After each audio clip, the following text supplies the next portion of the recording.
I think we have quorum, right?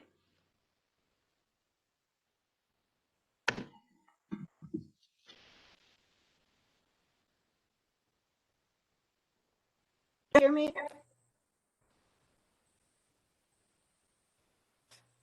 Is that Laura? Yeah. Melody. Oh, Yep. Melody. We can hear you. Okay, good.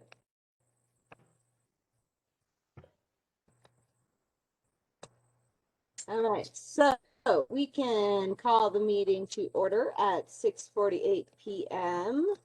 I'm going to start pulling up my minutes, but I believe the first thing is the building code updates with Miranda. So I know we talked briefly with everyone about building code previously. Long story short, we have extended the timeline for when we plan to present adoption of the International Building Code to the Board of Trustees towards the end of 2021 for a January 2022 adoption date.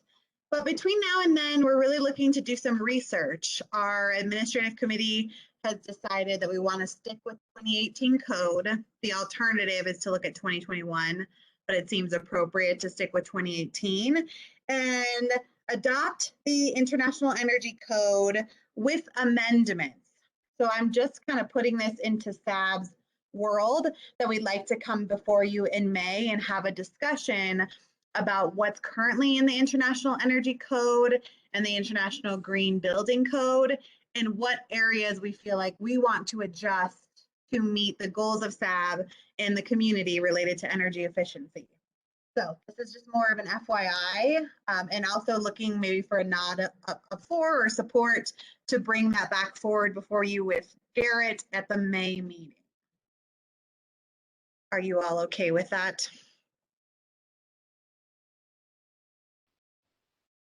Miranda, I know I wasn't at the meeting, but why are we choosing 2018 over 2021? So 2018 is established. So typically when a building codes get adopted, they go through a series of revisions. And the concern is that there's no other municipality that's actively moving towards 2021, although Boulder County might. There's no guarantee, and we're just not feeling like Nederland should be the guinea pig for that. That really it's better to take on some codes that have been tested or executed by other municipalities. We can learn from what's gone well with them and maybe what mistakes are. And we have alternative amendments to adopt versus reinventing the wheel.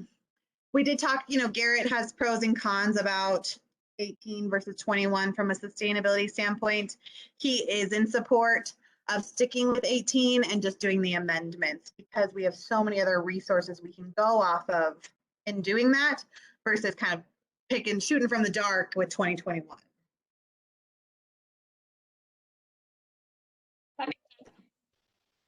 Thank you. Yeah. Anyone else? Are you all in support? We'll prepare documents ahead of time, and our goal would be to send them out at least a week in advance, if not more, for time to look at it. I just want to be sure there's no concern about us bringing this forward next month. I would like to hear it. Love it. Okay.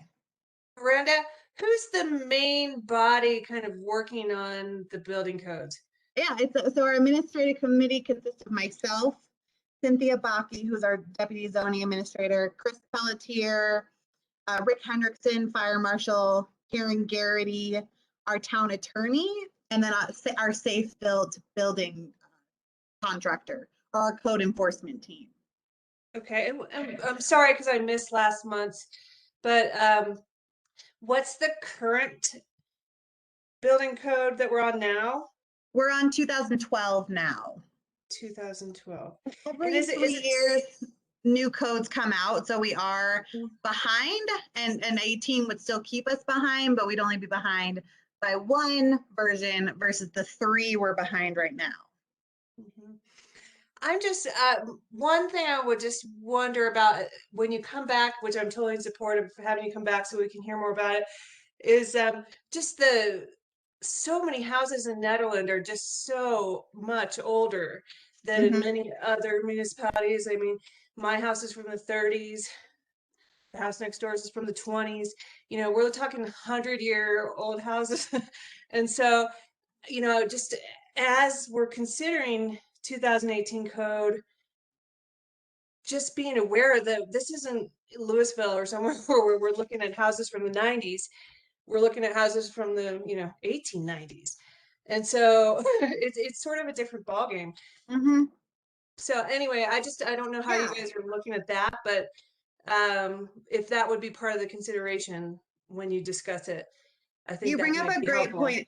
It actually is. You know, there's an acknowledgement that a lot of the energy code will, of course, be specific to new builds, and that you'd have to meet a certain percentage of a change to your current home for certain energy or fire codes to kick in. So, you know, if you're just going to do, you know, a small change, like maybe, I can't think, but like an add-on, it would have to meet a certain square footage before it would push a home into needing to do a ton of these upgrades, and being realistic that a lot of them can't support that.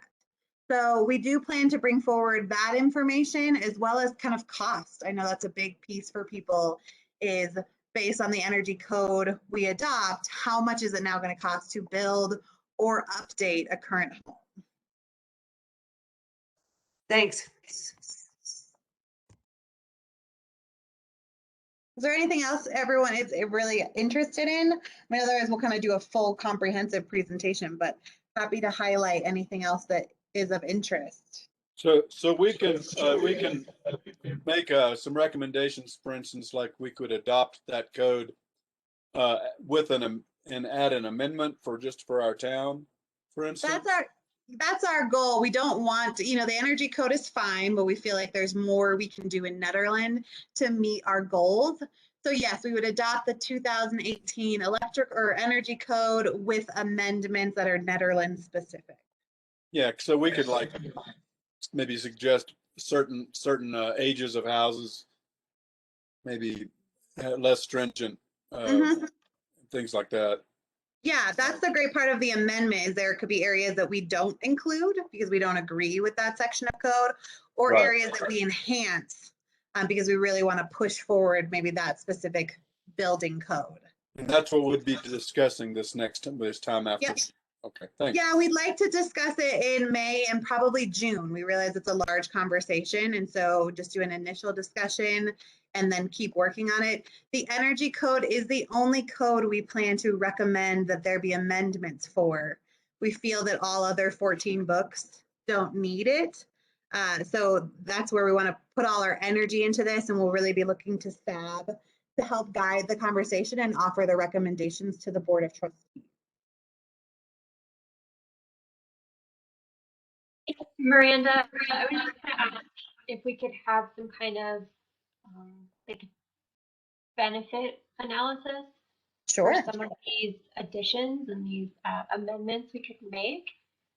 So if there is something that's like exponentially more energy efficient in the 2021, and it's not necessarily spoken to in the 2018, I'd really love to hear that next month. And really push that efficiency and really getting the best bang for our buck, right, as far as changing these codes and energy efficiency, because 2025 is right around the corner. And when we talk about goals, one of the kind of overwhelming goals is renewable energy for the Sab board. And I can imagine the BOT as well. So it would be great to push a little harder in those more beneficial, I don't know, components of the code. Yeah, absolutely. And Gary and I actually met with Ron Flax, who is the Boulder County building official, and he gave us a ton of great information about ways that we could amend our code. Boulder County rewrote theirs entirely when they adopted 2018. They kind of started from scratch. I'm not sure we have the power to and the personnel to do that right now, but I think there's a lot of components in Boulder County, you know, recognizing we're not Boulder County, but there are components we could adopt and then modify to be a bit more Nederland specific. So happy to bring that benefit analysis.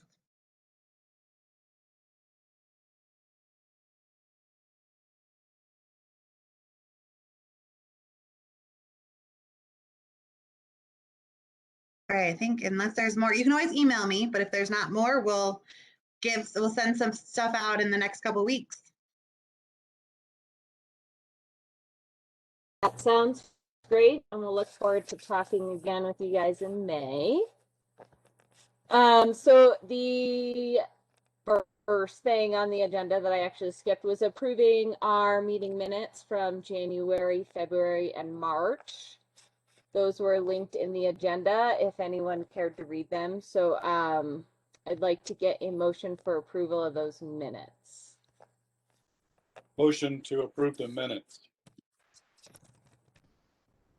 And a second?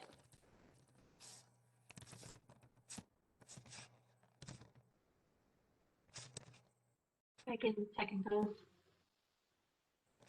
Erica? Yeah, I can second that. All right. And is anybody not in favor of approving them speak up? Great. So the next thing is to go over Envision Nederland 2030 and the goals. So Miranda, Karen. Yeah, I'll just do quickly. I'd be happy to turn this over to Karen, but we have our vision, goals, and objectives, and obviously I know Karen has previously come here to discuss them, but we're looking for feedback from not only US Sab members, but US community members on the vision statement, goals, and objectives that we've developed. So if you haven't had a chance to look everything over, you have until next Friday, and I'll send a follow-up email after this with kind of the links to how to access everything. My hope, though, is that you have had some time to really think through what the vision, goals, objectives, and statements. But Karen, do you have more you want to add? I'll share my screen here.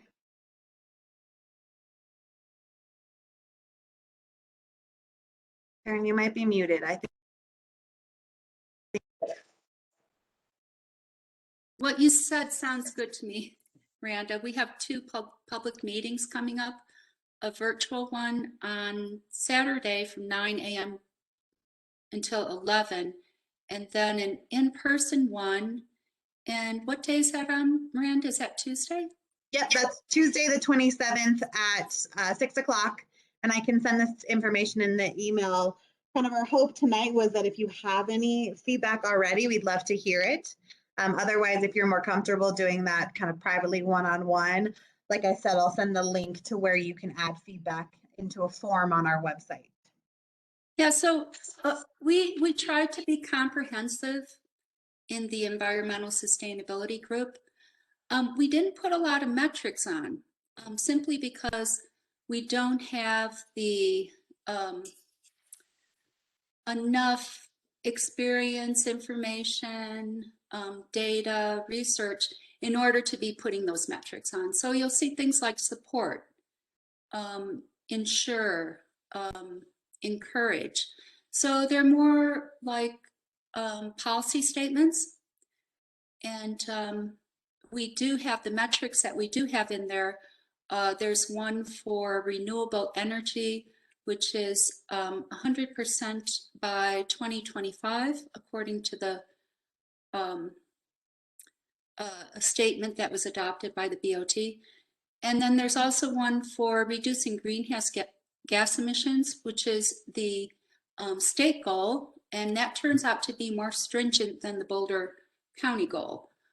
There's also metrics for zero waste, and there we followed Boulder County, which is 90% going diversion rate by 2025. But if you see any fine tuning that you want to do in there, just let us know. And I'd be happy to hear any of that right now, or any more general comments as well.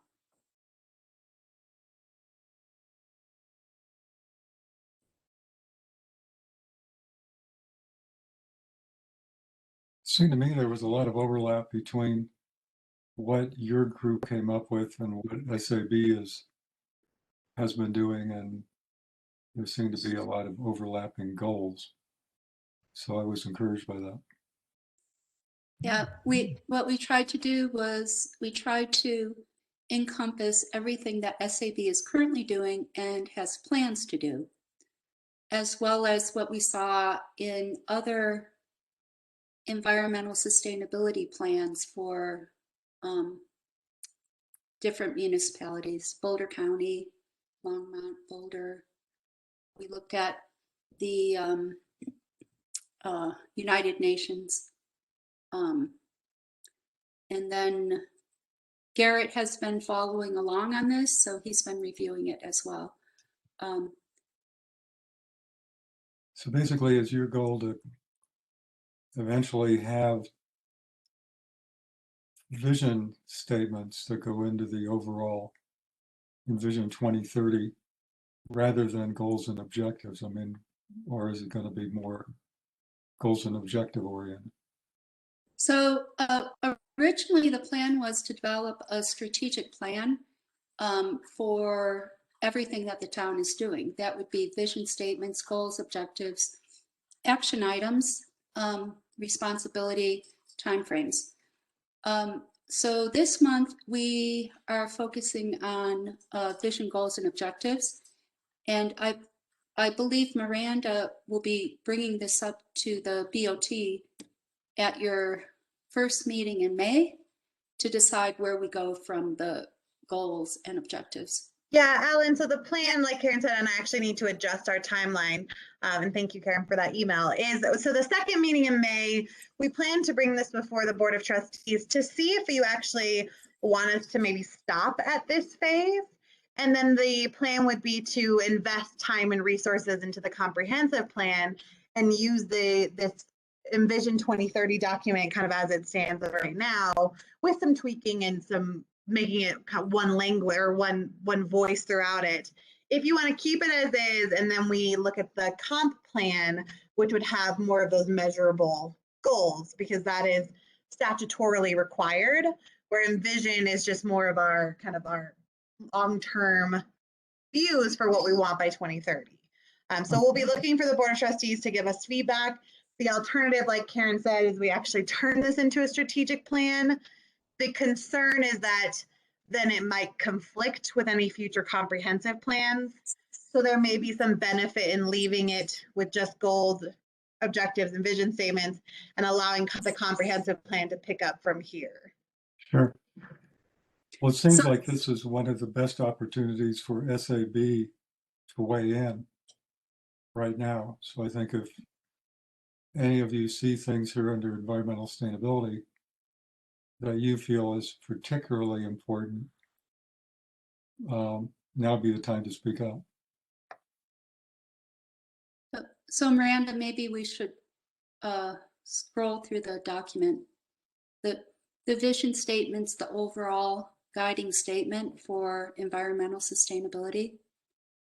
We say that Nederland's a model for the model community, and we're knowledgeable about how our everyday direct decisions impact the earth. So that's an education component. And then we wanted to focus on climate change. So we said we take action to mitigate adverse effects of climate change. And the third statement is kind of more like an overarching. We're dedicated to conserve, preserve, protect, and restore our environment to foster a sustainable future that leads to social and economic improvements in our community. And there's, I think it's 8 different focus areas. First one's climate, which is achieving carbon neutrality and becoming more resilient to the effects of climate change. Well, I guess I should ask if anyone has any comments on the vision statement.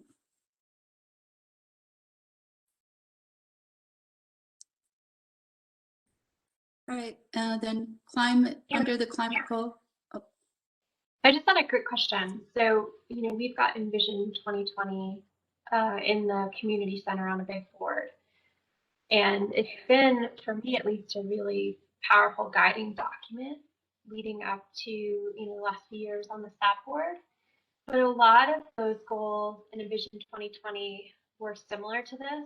And I guess I've had the moments over the last few years where like learning about our zero waste goal that was adopted in 2012 and, you know, really not making much progress on that.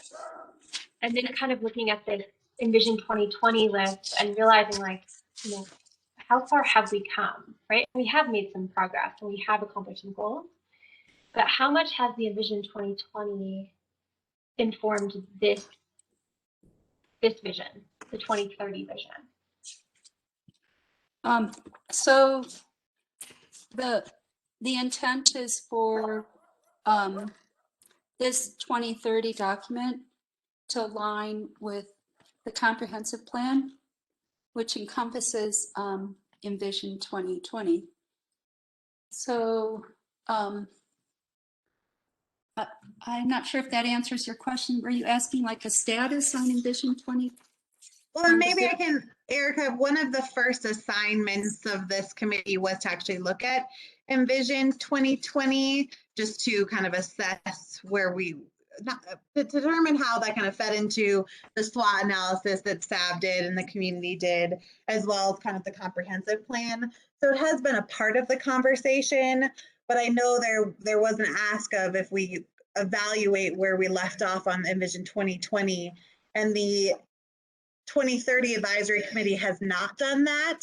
Trustee Corvalin did ask for that, and so one of our future meetings would be specifically dedicated to making those assessments of what from 2020 we've met or excelled at, and where maybe we've missed the mark or didn't invest enough time and resources into.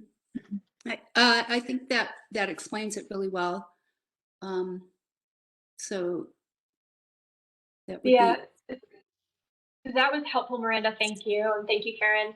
I guess I'm wondering if it would be more helpful to have metrics on things that we've just kind of dropped the ball on from Vision 2020 and having more guiding directive on specific goals related to some things. But I also understand that does pigeonhole you as far as like future things that might come up where they might not mesh very well together. And I think that was the original intent. It really was the original intent to actually have a Vision 2030 action plan. As we kind of dove into it more, we did recognize that may in fact cause a conflict with a future comprehensive plan. So that's where we'll be looking for the Board of Trustees to guide us. If they feel like an Envision 2030 action plan is fine and we'll find a way to align the two documents, then we'll keep going. And the next phase would be those matrix and those really measurable performance standards. So we have something to evaluate off of every year. There is a goal of Trustee Taylor to do an annual review of Envision 2030. So we don't end up 8 years down the line and realize that we never touched one of these goals. But again, we really have to find out if the board wants to do more of that specific metrics in the comp plan or in an Envision action plan. So I just want to clarify one thing, is that Vision 2020 did not have goals and objectives. Vision 2020 only included the very high level vision statements based on the shared values in the community.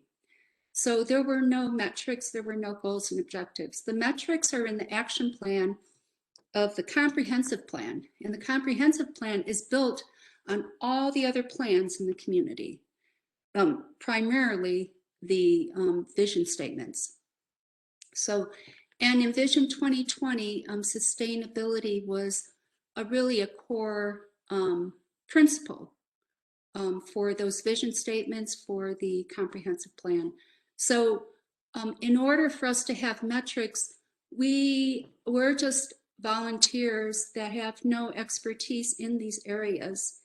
And we don't want to be just pulling numbers and metrics and measurements out of our hat when we have no knowledge to base those on. I think in order to really do a good job at action items and metrics, we need to have people involved who are experts in the field, and also to have a consultant working with us and guiding this process. we have no experience with long range community planning. So I guess if you are, looking for metrics, I think those come from SAB or from somewhere else. And Garrett has geometrics, some of the research he's done, and maybe he could bring some of those things forward and help out with, his knowledge base, because he says he has some expertise. Well, so he's been attending our meetings, and we have all the metrics in the document that he currently has. Okay, great. So those are real. Those are real. Can I ask you a quick question? Mm-hmm. I was just wondering what resources, like with 2020, did that go through and align with the comprehensive plan? And then were there resources allocated to accomplish these goals? Did the bot give it a budget? And a follow-up question is, what is the path forward kind of for this one? If we can align it with the comprehensive plan, would the bot be looking at allocating some resources to accomplish these goals, or is it just a vision for where we want to go? I think, Laura, that's a great question. I would say for 2020, no, it didn't necessarily influence the budget as much as maybe it could. I think this current Board of Trustees does want to see that this is reviewed annually, and therefore it should be a document considered when building the budget. We'll be adopting Envision 2030 in whatever format it ends up in July or August, which is right before 2022 budget season. And I think if we could prioritize these, then we could, as staff, and I think as a community, we can start to say, these are our goals, and we need to put more resources into blank, and whatever that blank looks like. And then the annual assessment, I think, will help us to not lose sight of this, because I do think that's a challenge with 2020, is that it wasn't always at the forefront of decisions being made. And if we can align it with the comprehensive plan, that will help with applications going before the Planning Commission, because that's a review criteria. But I think there could be some ask of staff to, whenever they even write an aim or present a new item, to indicate how they align it back to the Envision 2030 plan. Now, so I agree with everything that Miranda said there. Now the comprehensive plan covers more areas than are currently covered that are in Vision 2030. It has transportation, land use. I can't think of the other ones right now. There's only two that overlap, and that's housing and economic development. So that being said, I think it's fine to have another document that has, stop at the goals and objectives, or work it into an action plan. And then just like we have a parks, recreation, open space, and trails master plan that has, it's a strategic plan with action items in it, and it's referenced by the comprehensive plan. This document then would be referenced by the comprehensive plan. It's not the process that we've followed for the last 20 years. So this is different. Yeah, that's it. That's what I wanted to say there. Well, one thing, when you think about, what has budget implications and what is a goal that, we've had, which is achieving 100% renewable energy by 2025. That's real specific. That's something I think that should be in the Envision 2030. It's a short-term goal. It has budget implications for BOT. And, on the SAB level, we've got to come up with some ideas. How do we get there from here? And what does it imply for maybe budgeting for solar energy for the community, things of that nature? So I'd hope that would pop up in the Envision 2030 as well as a key goal, which we've already adopted as a community. And we've already adopted net zero waste as a community previously. So those are a couple specifics I can think of off the top of my head that are previous goals, that are existing goals that we want to address that have budgetary implications as well. Miranda, could you pull up our working document? Because I want to show Sab the projects that we have. Yeah, just give me a second. I'll get right there.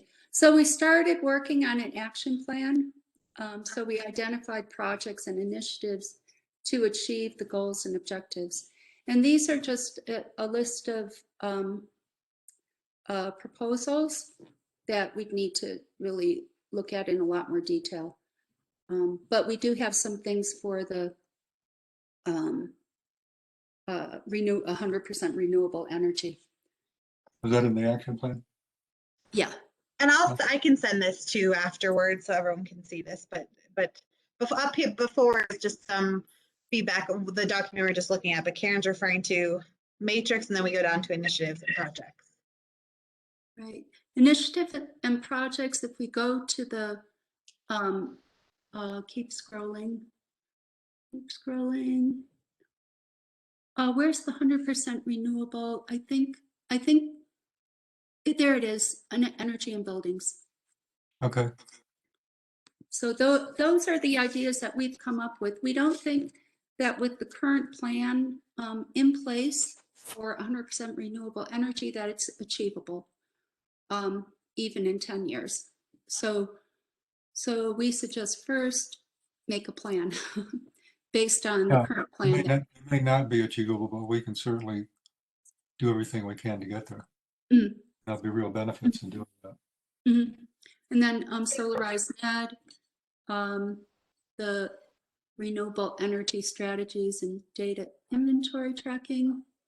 Let's see, the 2018 International Building Code will help. Energy Smart. We suggest reinvestigating the feasibility of a community solar garden. There's the Valamont Solar Garden. The Colorado Energy Office has a weatherization assistance program, and there's Energy Outreach Colorado. We've met with all these groups, but it's great to have them all on the list. Yeah. And we agree, Karen, like a community solar garden would be a slam dunk, but it is not possible. At least for the many hours of research we've done. But if we lobbied at the PUC, perhaps it could be. Lobby the PUC.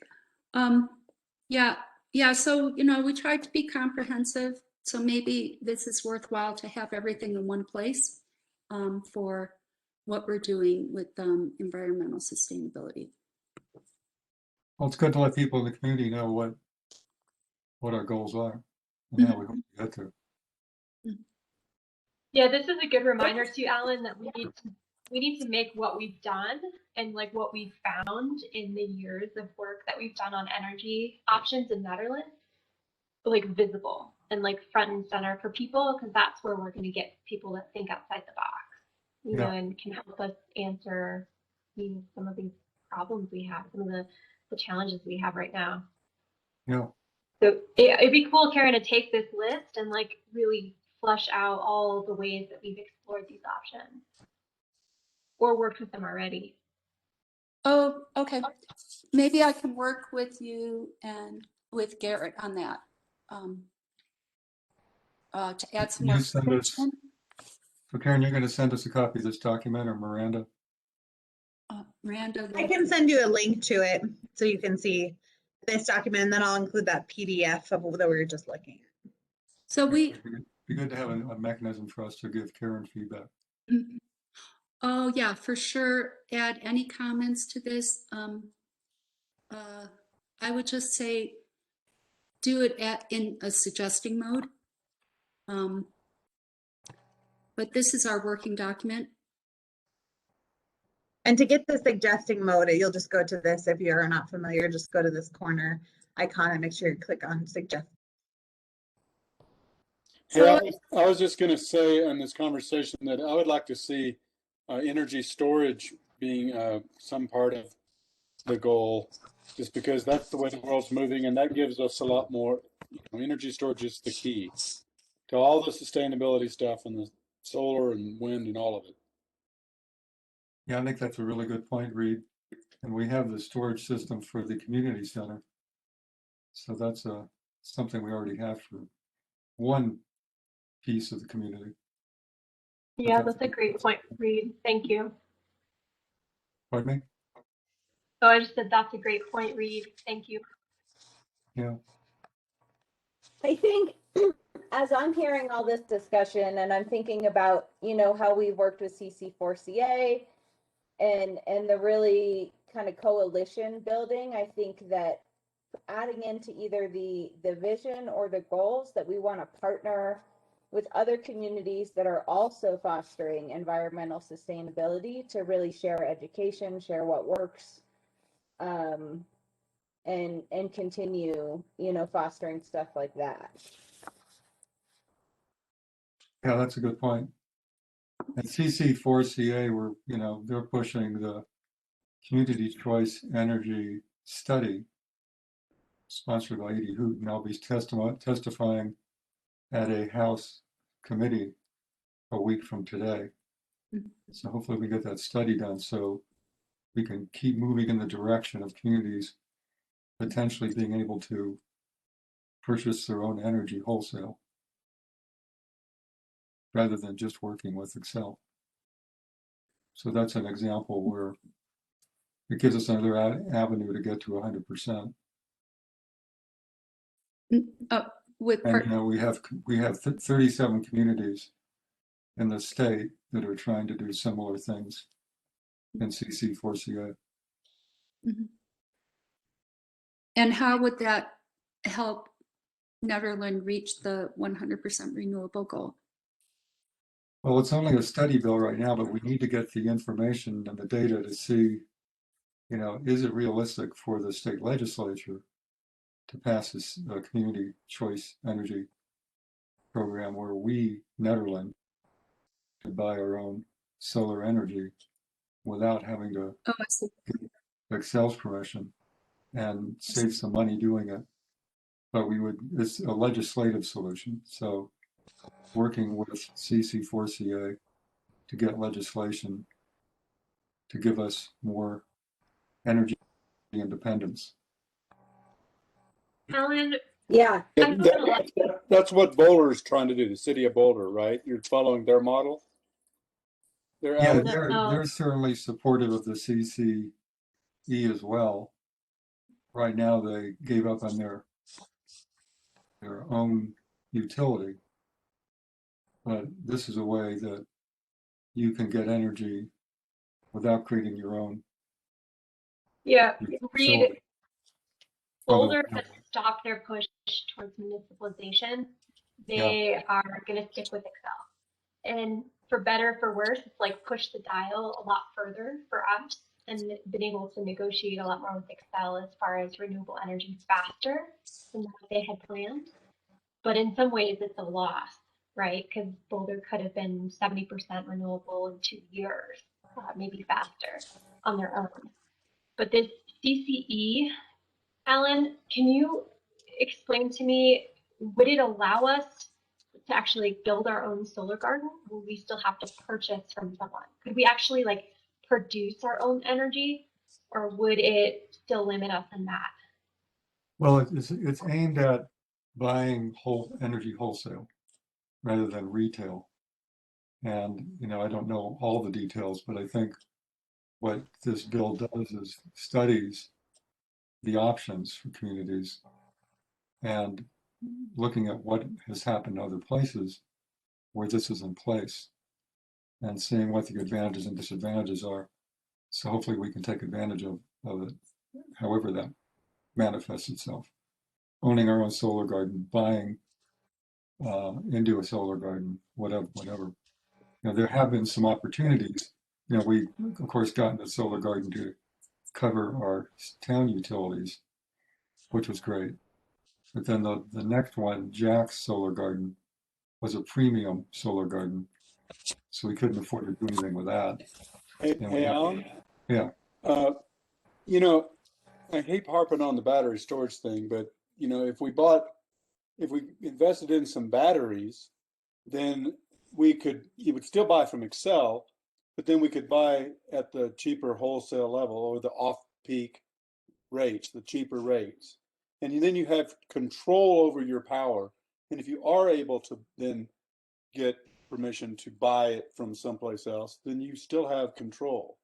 So, you know, really the battery storage is really the key to all of trying to, like, if you can't get out of your current deal with Excel, a battery still can put you in a much better position.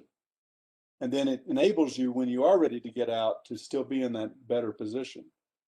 And so it would be a matter of, there's several communities around the world now that are installing these large batteries from a number of different companies. And they're like big containers, like shipping containers, and they would just sit around in strategic places for the area or the town. And I guess it'd be, at least for all the town buildings, for instance, and the town's town's use, that might be one place to start. Because Hey, Reed, are there lease to own options for just batteries? Well, right now, if you have a bill over $100 a month, Excel will put a battery in your house for free and sign you up for this program, because they're piloting or something. But this is when it's controlling with these batteries is the solution, the answer. Because then anytime you happen to generate any electricity with your panels or your wind turbines or whatever, it gets stored and it doesn't get thrown away. Right now, a lot of solar gets thrown away because they don't need it, because it happens in the moment and there's nowhere to put it, you know. So that's why solar is not the answer. It's a combination, but the battery is the key to all of it, and the battery fits with all of the types of generation, including oil and gas, coal. What's the name of the program where Excel will give you a battery if your bill's over $100? So Garrett saw that too last time he was in our meeting, and I couldn't remember the place. I saw an ad for it. Okay. Like a sponsored ad or something. Okay, thanks. I don't have an Excel contact. I'll see if I can find it. Yeah, let's put that on our next agenda and bring that battery storage idea forward as something we could possibly deploy or fund, or, you know, see. There are certainly people in the community that have put solar panels on their homes and don't have battery storage. That's me, and I'm a little bit That's me confused too. about this. So, Because I mean, if there's a way to do that. But the last time I looked at batteries for my system, it was $7,000. So, yeah, let's look at that, Reed. Let's put it on our next agenda. Yeah, it's So my $7,000 is probably sounds about right. And you have to factor in things like your ability to go on buy power on a time of day plan with Excel, where you get a lower rate for off peak and a higher rate for on peak. Right. And then you run on your battery during peak to try to make some of that back. So you have to do an analysis on it, obviously. So Reed, I have solar panels, but the excess goes back out onto the grid. And so I don't understand your statement that. Yeah, I understand it goes onto the grid, but that the whole way a power grid works is you've got utility companies trying to balance these loads, and they will turn off your panels when they need to if there's too much energy in a particular area, you know. So they can't fluctuate their coal plants really fast. They want to use it, you know, maybe, probably, you know, but it's just that they throw energy away everywhere. Coal plants throw it away, natural gas plants dump it, they flare it, and so they will also divert your power.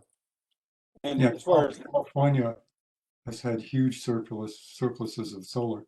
But I see what you're saying, Reed. If we could get, say, in the summer when there's an abundance of solar power, probably more than they need during the day, store it and then they can draw upon it at night if we each Well, have. the other thing is that you can store it, and then if you have an abundance of power during peak times, you can then sell it back to Excel, and they should be willing to pay a higher rate for it to buy Yeah, it back during those times. all So the air conditioners are cranking up. yeah, or yeah, whatever, or if it's heaters in the winter. Yeah, But yeah, Tesla, and I'm a big Tesla fan, everyone knows, but they have their Powerwall has some sort of software that works with that kind of thing, or that's what they're trying to pilot, because it is the wave we're moving towards. But there's a lot of companies doing it. yeah. The Tesla wall battery was 7,000 last I checked, but maybe the price has come down. And Well, and you Excel has can't even you have to buy a Powerwall and solar panels together. You can't even buy them separate now from Tesla, by the way. So Right. it comes as a package when you go that route. They're pretty controlled, and it starts at I think 7, but it's like they say you need 3 or something. You know, I don't know. It can get pretty expensive pretty quick. You can buy about an $8,000 solar array with about an $8,000 Powerwall for about $16,000 to $18,000. You can get a system from them, the smallest. Okay. I don't know if I mentioned this to Sab before, but our idea in our Envision group for a solar garden is to use the old town shop site. And then it wouldn't need to be cleaned up. To do what? I'm What was sorry, the I didn't hear you. reason? Why didn't that work, Alan? We looked at that before. Is it too far from a No, we too far from a tried main for a power solar line? garden. Yeah, the problem with solar gardens is Excel and the PUC only allow a certain number of megawatts per year. So we had all of our ducks in a row probably 10 years ago and proposed one, maybe 8 years ago. And they only chose a handful of towns to move forward on. And Garrett has been looking into this, and there was a meeting of solar garden folks, and the plan going forward, I think for this year, is Excel will allow 8 megawatts of solar gardens, and there are dozens of communities that want them. So I don't know how that maps out, if each community would get a 1 megawatt or what a reasonable size is. But anyway, that's part of the problem is Excel is a funnel, and they limit the number of solar gardens. And we tried for it, Karen, didn't get chosen. it has to. Yeah, it has to make dollars and cents, and it's really hard for us to compete in that bid process with the flat. So there's lots of hurdles, and we'd all be happy to talk about that specifically. But we've talked to Boulder County, we've talked to lots of experts. That's why we decided to go with a solar garden in Weld County for the municipal energy load. Right. Because the solar garden is like where the it's slam dunk located. answer. Yeah, and where it's located doesn't matter. It's just that, it becomes, you own part of it, and it's generating electricity for you, and the location is immaterial. Mm-hmm. So. But Alan, there's still the problem that we don't get those racks. Pardon me? We still don't get the racks if it's Excel's solar garden. Right. So there's Anyway, still lots of. we'll continue to look at all of our options, and we're going to talk about it under the Net Solarize agenda item tonight and talk about other ideas. And we'll get back to this battery idea too, Reed. Well, and also keep in mind that, we talk about power generation, and when you're talking about generating power, and you're talking about not buying from Excel, that's an existential threat to Excel. So that's why they they act like they do. They know they need to go this way, so they buy solar panels, they're putting in solar stuff. They're trying to move on it too, I think. But it just becomes very threatening, I think, is one of the biggest problems. Yeah. I think batteries, though, can be more of a, like, Excel's like, oh, good, now we don't have to provide peak power all the way to the top of the mountains and all these high windstorms and stuff, where this power lines are slapping and stuff, so we can shut them off, and they'll be fine because they have batteries. They could shut us down in high winds and storms. And if we're talking about climate change preparedness, we're talking about being resilient with our energy. And we're talking about, so we need local storage of it so that if we do have more harsher weather or fires or something like that, we're more protected. We don't lose all of our power just because there's a fire in some canyon coming up there. You know what I'm saying? So anyway, that's all I got to say. Okay. So I heard that we have a net zero goal that was stated back in 2012. Is that right? Is that Yeah, it was a net zero waste. net zero waste in 2012? So Yeah, there's that's- a resolution for that? Well, I think I it's believe we an adopted ongoing. the Boulder County resolution. Oh, Yeah, that's no. 90% by 2025. Okay. Yeah. Yeah, we have that in the, we have that in our action item list. Okay.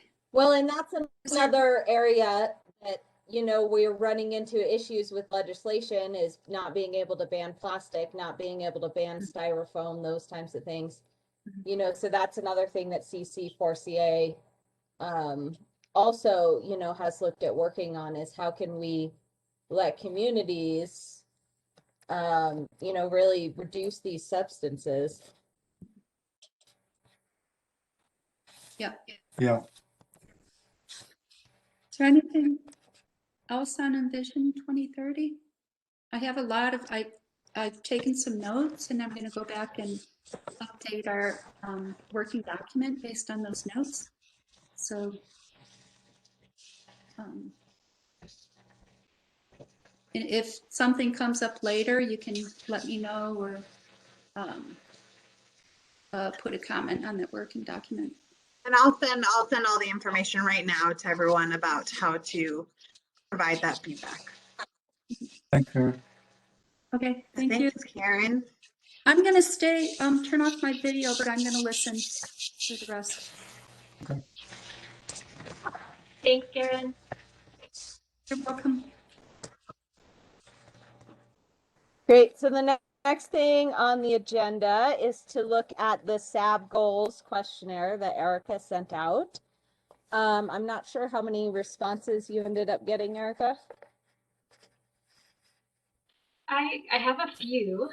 There's a few that I didn't receive, but I was thinking we could have more of a discussion. And I wanted to start off by having a more just general conversation about the fact that today is Earth Day. And we are all sitting here on this virtual call talking about sustainability and not talking about Earth Day. And like, why are we here, right? And so I just did some quick research about Earth Day. It's the 51st Earth Day. It was started in 1970. There was a number of things that happened kind of leading up to Earth Day. One of them was the Earth rising from space. The first time we actually got to see the blue marble photo, and people realized that the Earth was small, right? It wasn't this vast, infinite planet that we had otherwise thought. There was some concerns about oil spills. There was some issues around pollution in urban areas. There was a number of things that happened to kind of spur people to think about their landscape, right, and preserving it. And up until Earth Day, there really wasn't a EPA. There wasn't a Clean Water Act or Clean Air Act. And those things really kind of spurred from this idea of protecting our planet. And so in 1970, it was adopted by the US. And 20 years later, it was petitioned as an international event. And there was the same person that really rallied the troops for the US Earth Day in 1970 that was able to organize 141 different countries to host Earth Day events in 1990. And that's when it was adopted as a worldwide celebration and day to focus on the Earth. So I wanted to quickly hear from all of you guys, what are you thinking today? have you kind of stopped and thought about Earth Day? And, what's kind of the first thing that comes to mind with thinking about Earth Day and being here on this sustainability call?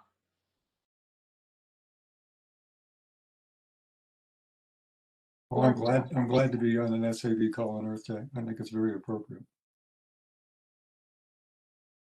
Thanks, Alan. Sorry to bust your bubble, Erica, but every day is Earth Day to me. Okay, that makes sense. Bust my bubble over and over again, Reed. That's fantastic.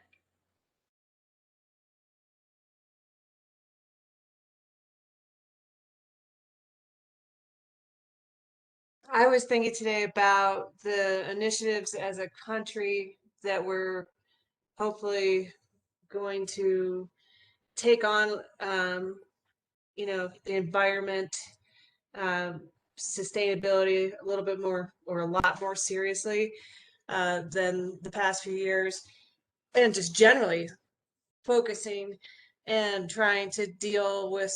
I mean, I think my husband's reading my Bill Gates's book about the environment, and some of these things are going to be really difficult. Utilities, coal, where higher level leadership is going to be key. And I'm feeling like hopefully we're moving both from the bottom up and the top down, hopefully a little bit more. So today I felt more hopeful about it than in some of the previous years. Yeah, that's great, Laura. And Biden announcing that the U.S. is going to cut at least 50% of its emissions by 2030. It's been really positive to have a leader in front really taking some action. Yeah, I think Biden said. Hallelujah. Yeah, I'm glad you said that. Yeah. Melody, Miranda, Karen. Yeah, I'm happy to be looking forward towards spring and the farmers market, because I think, for me, working on community agriculture and that whole piece is really what I'm passionate about, and one way we can, impact the world that we live in and make sure that what we eat is more sustainable. So that's definitely what I'm thinking about in late April. I'm thinking about the younger folks who are so much more in touch with these issues than older people are. And I have a 23 and a 26-year-old, and they're just really know a lot about all the issues, and they're really focused on it. So I'm very hopeful for the earth based on the new generations coming up. Thanks, Karen. Thanks, Melody. How about you, Miranda? I think for me, obviously I'm really kind of deep into the Envision world and trying to gain public feedback and insight. And I think for me, it's really wanting to know where our community stands. We're struggling to get that engagement on Envision, and I want to know much larger than kind of the vocal few. Where do all 1,500 Nederland residents stand, and what do they think about when it comes to not only sustainability, but just our environment and the earth, and especially with it being Earth Day? How do we gain more of that insight and input from our greater community as a whole? Yeah, that's fantastic. Thanks, Miranda. Really bringing everybody into the conversation is crucial. So thanks for sharing that. So we all have, pretty different things that we're focused on, right? But they're all encompassed under this conversation of sustainability and regeneration and preserving what we have on this blue marble. So thanks for humoring me with that. And part of this questionnaire and this worksheet was really to get us having a conversation of like, why are we here? And is what we're doing right now and the strategy that we have, what's working for us and what could be better, and kind of making sure that everybody's engaged where they want to be in this conversation of sustainability. So the first question was, what are your top goals for sustainability right now and into the future for Nederland?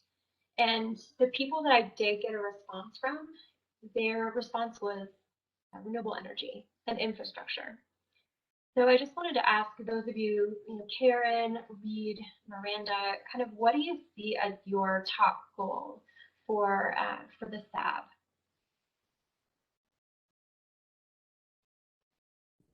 So I'd like to see some action plans, a climate action plan, a zero waste action plan, I think there's some other ones, I can't think of it right now. So, we have lots of great ideas and we talk about things, but I'd like to see them written down. And I think once you start writing them down, it solidifies things and then we can move forward. I'm with Karen. I think since I started with town, that's, I've tried to be really proactive and moving things forward.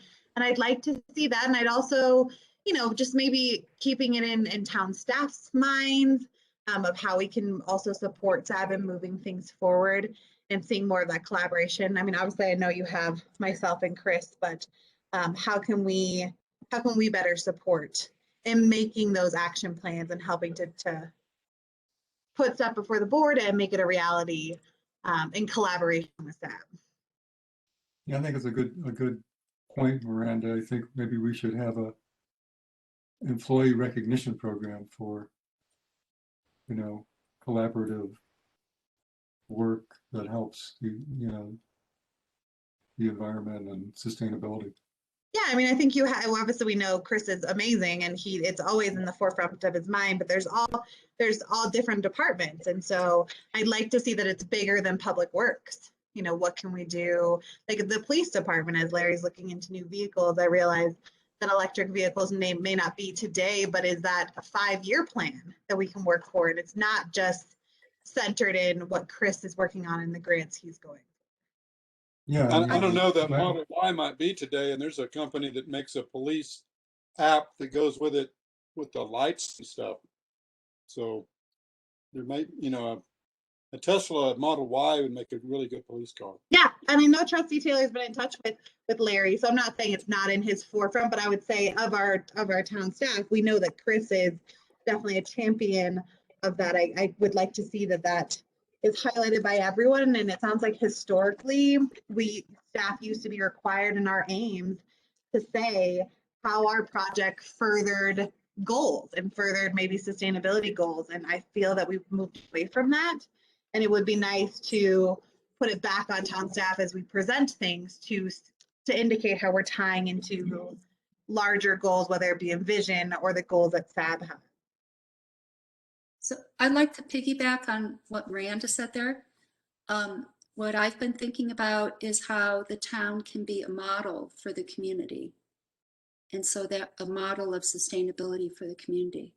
So electric vehicles, the zero waste, a sustainable material for construction.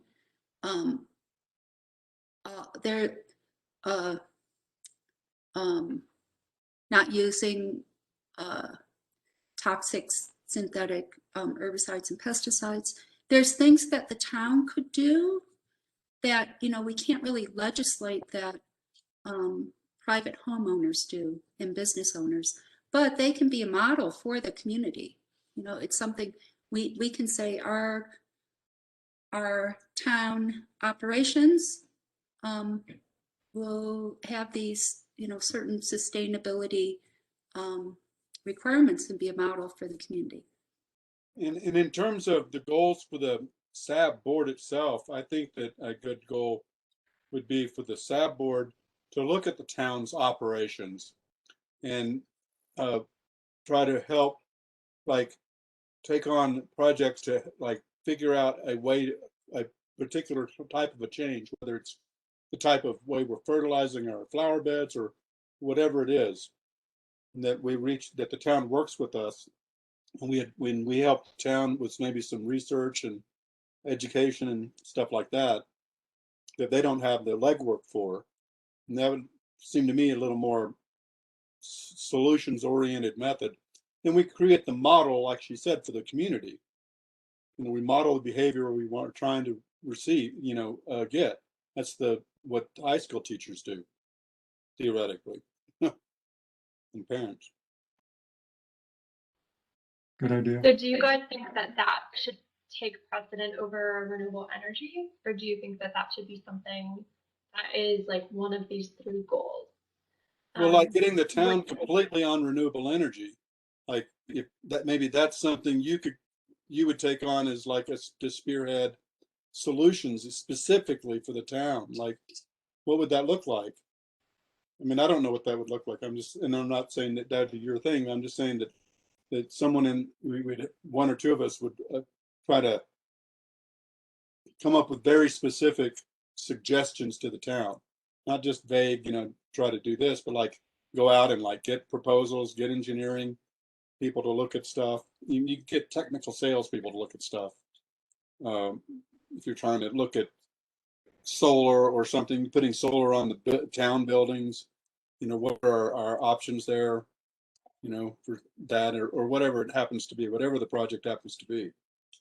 But we could be more actively involved and help, and as a committee, really help expand the legwork that the town the burden is on the town administration with some volunteer hours. That's kind of what I thought we were doing when I first signed up, is it would be more hands-on with some of the actual help. And and I know seems like a lot of our stuff is kind of education based, or like, hey, everyone, we should do this, or like that, and maybe some specific grants and stuff. But I don't know, I think we could get more out of our volunteer hours, perhaps. Yeah, that's a good point, Reed. So we are an advisory board. We have gone back and forth from my time here between action and advisory, and there's been conflict both ways. Too action oriented, too much advisory, not enough action. And so that might be something where we want to redefine what percentage of our time is action, what percentage of it is advising. A lot of our meetings is advising, especially since the virtual meetings started with the pandemic. So yeah, that's an interesting thing to bring up and to see where we want to land. But I do think there's so many topics within sustainability that we often will find ourselves kind of so spread out and not with enough of a focus to really have action, right? And so if that is something we want to do, it would be cool to really focus in and to say, we want to work on this goal for the next 3 months or the next 6 months, and we'll take on half of our meetings with additional topics, but our focus is going to be climate action plan. Our focus is going to be our plan to renewable energy, and really circling back around to see what's new and what's possible. Maybe even getting CC4CA on board, or talking with Excel again. We have MOUs with Excel. We haven't talked to them in a long time. There's a lot of things out there that I think we could find ourselves pretty busy with. And where do we want to be? Well, even just as even just as an advisory position, it seems like there's two different focuses. One is, what could the town do as a town with its powers and its budget and its buildings and property and all that, versus what can residents of our community and our area do. And it seems like a lot of what we do is sort of that focus on largely, or maybe what we might want to do is maybe split the task force or create like two different task force. One, a group of us that focus just on town solutions, and then the others focus on community education and outreach and that part, trying to get community members to change their behavior, but trying to get the town, we have more influence with the town. Like Karen was saying, you don't have to like pass a law or something. The town is on renewable energy. The town is offset with a solar burn. So as far as our renewable energy goal, that we have checked that box. We hit that box before, like 2 years before the goal Well, I that- kind of meant just in the whole sustainability outlook in general. Oh, gotcha. Okay. Okay. Like whenever a new vehicle is purchased, make it an electric vehicle. Looking at other towns and counties' environmental sustainability plans, I see that in all their objectives, trying to have the municipality be the leader in the community. I really liked Miranda's point that it used to be that all town discussions kind of included a sustainability component. And I don't know if I'm right about this, but it seems like Miranda's in a lot of the meetings for all different kinds of advisory boards and town meetings. And, if she's willing to say, hey, let's look at how this affects sustainability, let's keep that in the forefront of our minds. That just seems like a simple start to trying to remind the town that that's part of our goals as a town. And it doesn't really require us to change our focus too much to try to accomplish that. But I mean, and I don't know how everyone feels about it, but in my mind, the renewables and infrastructure is something that it seems that the town in so many different ways has already had some traction with. I mean, working with Excel, solar gardens for low income, Renewable Connect, Solarize. It just seems like there's a lot of, Reed's initiative with batteries. There's a lot of different avenues there. And I also think that when you look at the federal, whether it's the Jobs Act or the stimulus, that we're going to be seeing more money put in that direction, and that we want to be ready to take advantage of that. So that's my opinion, is that, if people are on board and that's what they want to focus on, I think it's a great time to be focused on that. Because I think there'll be more money coming from the top, possibly, and we want to be ready to take advantage of that and have that on our radar. So Yeah, that's my thought on it. I think that's a good point. I think we already know we're getting money from the last stimulus bill, and we don't know what the Biden infrastructure bill will end up like. But a big piece of that is supposed to be green infrastructure. And so we want to be at the head of the list, the head of the line for any of that that might trickle down through the state for us. And the state, I forwarded this to Garrett, already has some money in the Department of Local Affairs for green energy for towns. I don't know, it's not a lot of money for a whole state, but we want to make sure that we throw our hat in the ring to get whatever we can to further our goals. So yeah, I'm optimistic, Laura. I think there's potentially a lot more money coming our way to help us further our goals. And we've got our electric vehicle chargers. I just feel like we've got some momentum in this area, and that, there could be more money coming to support those kinds of goals. And so, my thought is, if people are interested in that and we sort of align ourselves and have some, but I mean, if obviously Melody does an amazing job with the farmers market. I'm not trying to say that steamroll the whole thing, but to me, it's a goal that makes sense as one of our top priorities right now. Renewable Yeah. energy. Renewable energy and infrastructure, yeah. Does anybody disagree with that as our top priority?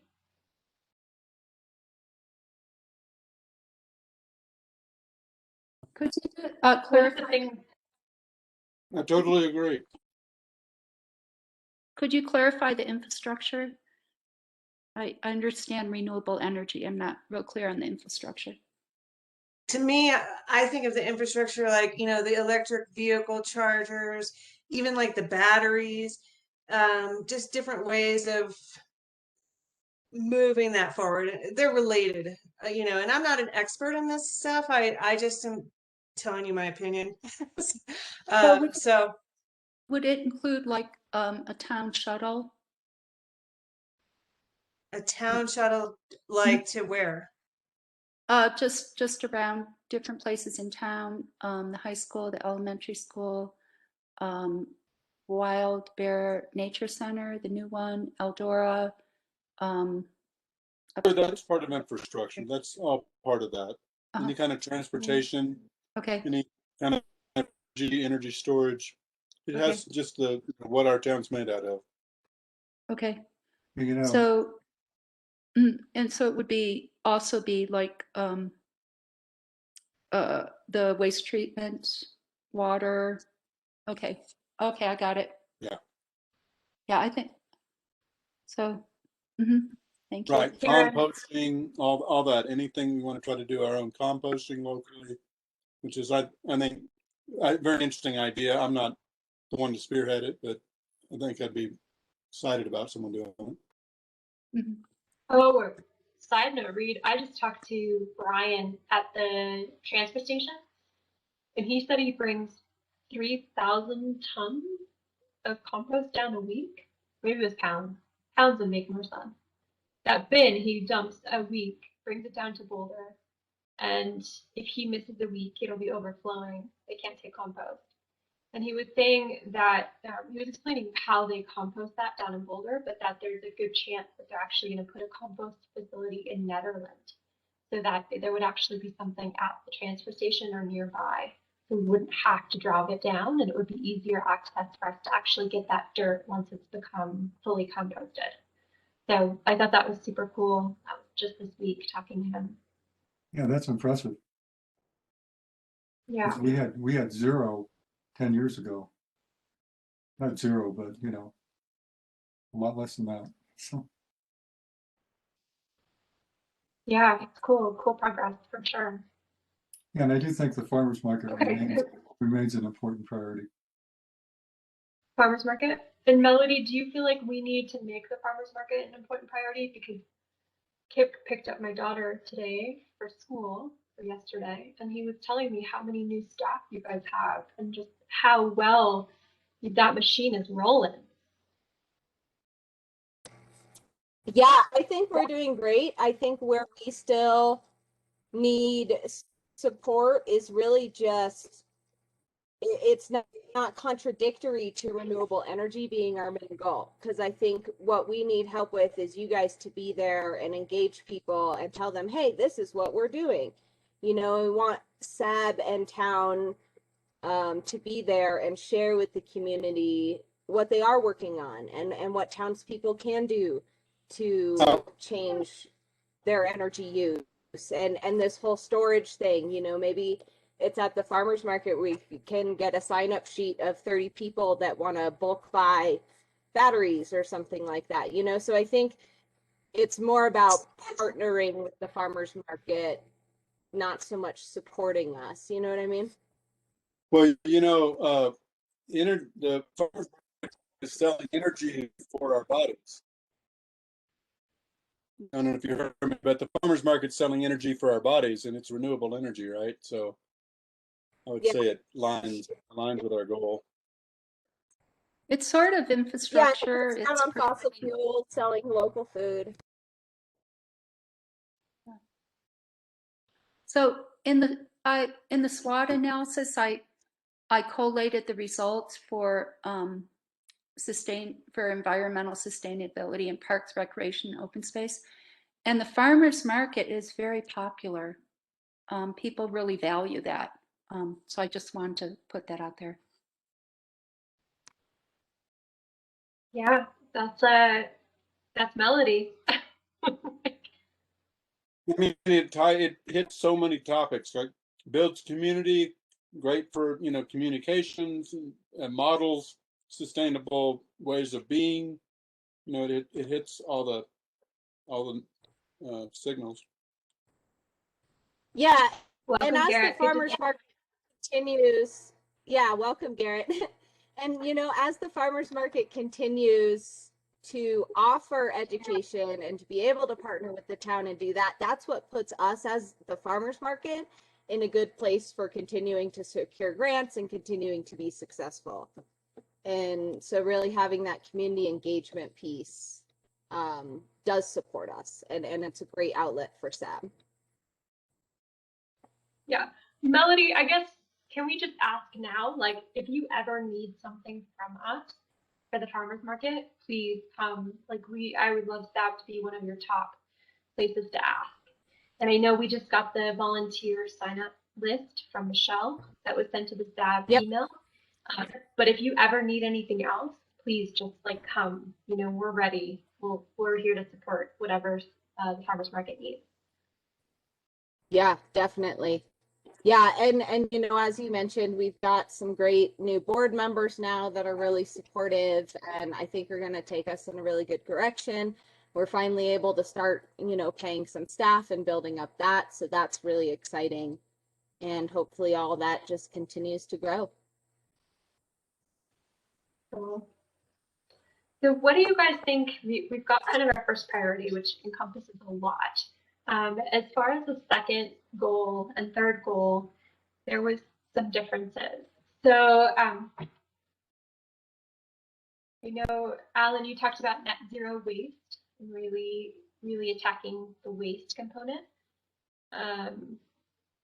We've talked about working in like engagement and really collaborating with other organizations in Netherlands. There also was partnerships. So as far as like our secondary goal, what do you guys see as the most impactful? And again, it's tough because these conversations encompass a lot of things, right? Renewable energy is, like we said, all things are connected to it in one way or shape or form. But what do we really want to focus on as far as, do we want to really engage partnerships and leverage relationships in the community? Work more with the DDA, work with the farmers market, work with the town. To me, that's what I'm hearing from you guys, is that might be a logical second goal for us. What do you think? Yes, and I think we should include the community gardens as well as, you know, all of anyone working on sustainability, food security, that kind of thing. You know, if we have people interfacing in those areas, bringing some ideas that we've come up with as the board and getting ideas from them, it'd make our meetings more interesting. Good point, Reed. Maybe we ask Hope. She's in charge of the community gardens, right? Or is there somebody else that's in charge of the Netherlands one and somebody in charge of the community center? And are they different? I don't know. So Or Hope, maybe we ask those people to I come. think it's Hope. but she's moved to the East Coast, so I don't think she's not doing the gardens anymore. They have someone else doing it. It's going to be really hard for her to water. I would contact Chris Current for the gardens. What was that, Melody? I think Chris Current would be the contact for the community garden then. I think Chris she does so much already for our community. I wonder if she has somebody else that she works with that might want to come to our meetings. And maybe what we do is we reach out to people. I mean, Karen, like, it's great to have you here, but we don't often have people come to our meetings, even when they are public, unless they were upset with us for one reason or another around something in the Garcia ball field. But outside of that, we didn't really have anyone coming. And I wonder if there's a way that we can engage folks and really ask them to come and follow up with them and engage them wherever they're at. Well, I think the community is pretty passionate about the environment, so maybe it's just how you approach them to get the input. So, I'm not sure how that's done. I think you get them to join the board, and then they come. Was that, I don't know, was there some like underlying thing in there, Reed? I would just say everyone here is interested in being here, I hope. I don't know how else to get somebody wanting to come. Yeah, you know, But how do we I've get been on Sab since 2014, and I think what I've often seen is the public is super supportive of all sorts of sustainability efforts. They can get really energized and engaged about things, but where I think where we're all kind of feeling a lack is that we need specific community champions that are in charge of one thing. So we need one community member that wants to really dive into plastic bags and deal with that whole thing. And we can support that person and rally people around them, and they can have kind of other meetings about how to, you know, educate people, how to work with BNF, how to work with ACE, etc. But then we've also got another community champion who's like, I'm going to jump on Solarize and I'm going to advertise to people and go knock on doors and get them to sign up for solar. Right. And I think finding a way to officially, logistically delegate all that in a way that makes sense and is cohesive, where then we can come back to these meetings and kind of report, oh yeah, so I did this with Wild Bear this week. And another SAB member can report, oh yeah, well, this is what we were doing over at the library. And really having it more be, I don't know, because sustainability is such a broad category, right? We can't just have all 5 of us working on one thing and be achieving sustainability. We've got like 5 different projects always that we're trying to tackle. And I think for me, I see a way of expanding SAB to include these community members by having different subcommittees that are tackling different aspects of sustainability. And then we can sign people up for a subcommittee and they can get a title and maybe they'll have an incentive to come to a meeting. And all of a sudden we've got 15 people then that are working on sustainability instead of just the 7 that are appointed on our board. So, And so Melody- for instance, Melody, like if I'm working on this battery thing, then I could go find some people that know something about it, because I really don't. And like an electrical engineer or something that's, I met one that today in our community, been here 20 years, but I could sign him up maybe as a task force member or something for the SAB board to help on a particular project, because we're trying to do the co-op right now. Yes. That kind of So we could, for example, say we want to create a battery subcommittee. And Reed is going to head up the battery storage subcommittee. And he's going to find 3 or 4 other people that are going to be on that committee with him. And then he's going to bring a proposal to SAB, and then SAB's going to support him and recommend that to the BOT. Yeah, that's the way, that's the architecture I see being effective. And then, you know, Erica and Melanie, yours probably would be the farmer's market, I imagine. And then, you know, Erica, you would pick, you would have your area of interest. Yeah, and that's, you know, we've had different forms of that over the years. And Melody, correct me if I'm wrong, but that's how the farmers market started. It was a subcommittee of that, right? It was community agriculture. Yep. Yeah. And that was its infancy, and it kind of just blew up from there. But it's usually, it can be just one SAB board member with just then community members in their subcommittee. So that when we meet, we're like kind of reporting what our committee, what happened, what we did, what progress we made, you know, each month. I think that would be very effective. Yeah. I like that idea of community engagement and youth engagement, because we now have a youth advisory board, and maybe we can connect with them, and also Ned high school, junior high. If we have projects where we need boots on the ground, maybe we can get some of the local youth involved. Yeah, that's a great idea. So Garrett tried to start this a few months ago, if you guys remember. He was trying to do some subcommittees to really focus on certain topics, and reached out to all of us to see kind of what we were interested in. And I don't know what happened with that, but I wonder how can we better harness this motivation, this energy this time around. I don't think the subcommittee should be we shouldn't be on a subcommittee together. We should develop our own, find our own, that makes us go out in the community, get people interested in our topic, get them to join our subcommittee that we're going to then report back to our collective group here on our given topics. You see, and so that one of the failures of, you know, we've all got our own interests and reasons to be on the SAB board, and there's so many things it can work on And then when Garrett comes along, he wants to make a subcommittee, he wants me and you, and he wants, one of four of you, wants a couple of us on it. That takes up, a third of our SAB board human resources for one topic, versus if it,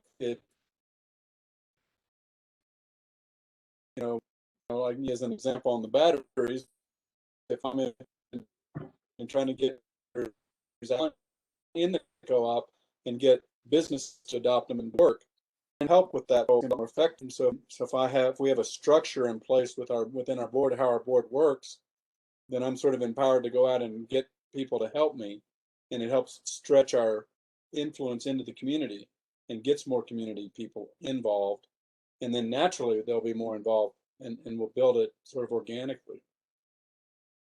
I like what Reed's saying, and I think if there's short-term commitments, it's easier for people to step up and volunteer for them, rather than a board position that would be, multi-years. So, Yeah, exactly, like a project-based kind of thing. yeah.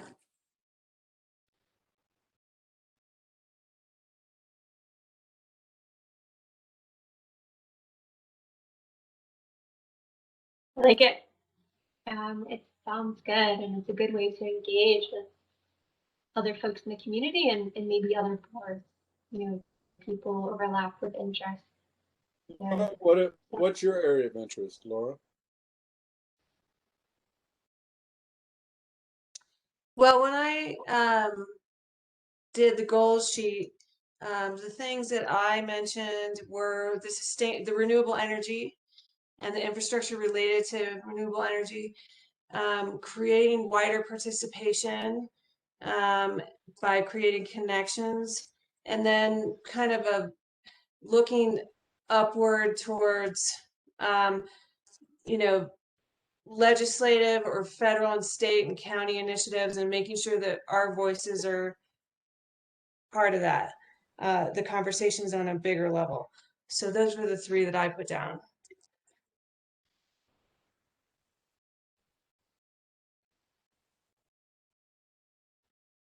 Where are you most interested in engaging other groups in the community, Laura? Sorry, I couldn't hear you. Oh, which of those topics would you be most interested in, like, forming a group and talking to others about it? I'd have to think about that. And being responsible for providing an update to the board every month. That's the main thing. Like, you work on it, however you work on it, and then provide updates, whether it's like if you're only working by yourself, if you want to, on, say, legislative stuff. I mean, I don't know, it's just remembering one of your topics. Yeah, I'd have to kind of mull that one a bit. Yeah, and Laurie, you can get up to speed on what CC4CA is doing, because that's kind of our legislative branch right now. So if you look at those policies, that's kind of what our lobbying organization is right now for climate action. Alan, what are you interested in? Well, I'm mainly working with CC4CA on legislative stuff, and then I'm going to be working with Garrett and you guys on renewable energy. And then I have exciting things with BOT, like parking spaces.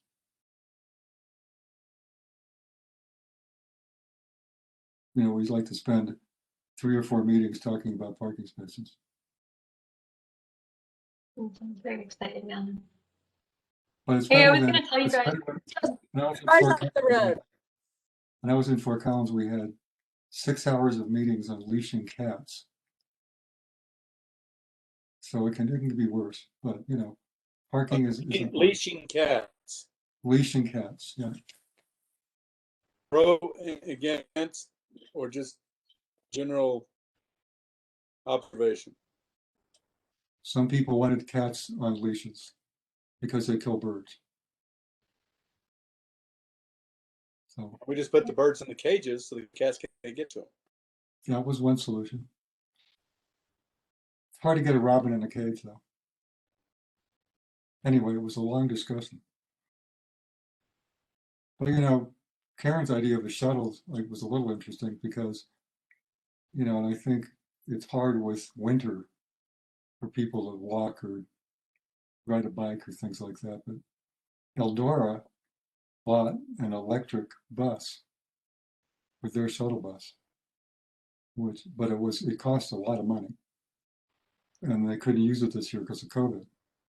So, I mean, that's not a completely impractical idea, particularly if you think about the number of seniors we have in town and maybe the number of low income folks might only have one car, and you know, you're trying to think of how can we not have everybody driving downtown.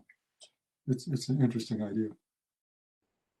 And, you know, It'd be nice to have a shuttle yeah, that would go to the community center and back, maybe out high school and back, run a little route. And a lot of there are a lot of electric, you know, vehicle companies are focusing on that market too. yeah, The vans or the shuttles or that kind of thing. it is related to parking spaces.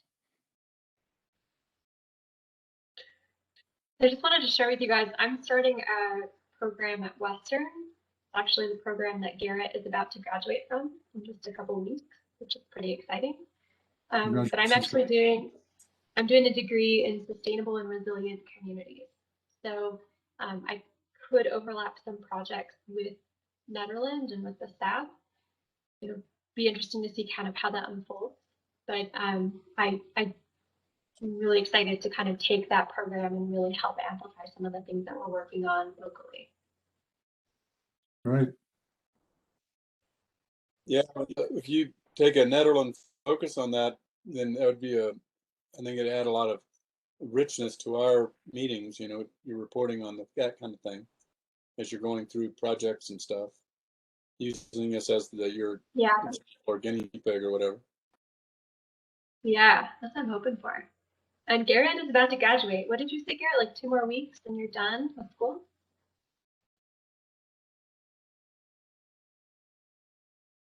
You're on mute. Yeah, Garrett, you know, did you learn how to? Did they teach you how to take it off of mute? Sorry, it must have been my Bluetooth headphones didn't transfer over when I connected to the meeting. But yeah, I graduate May 8th, so a few more weeks.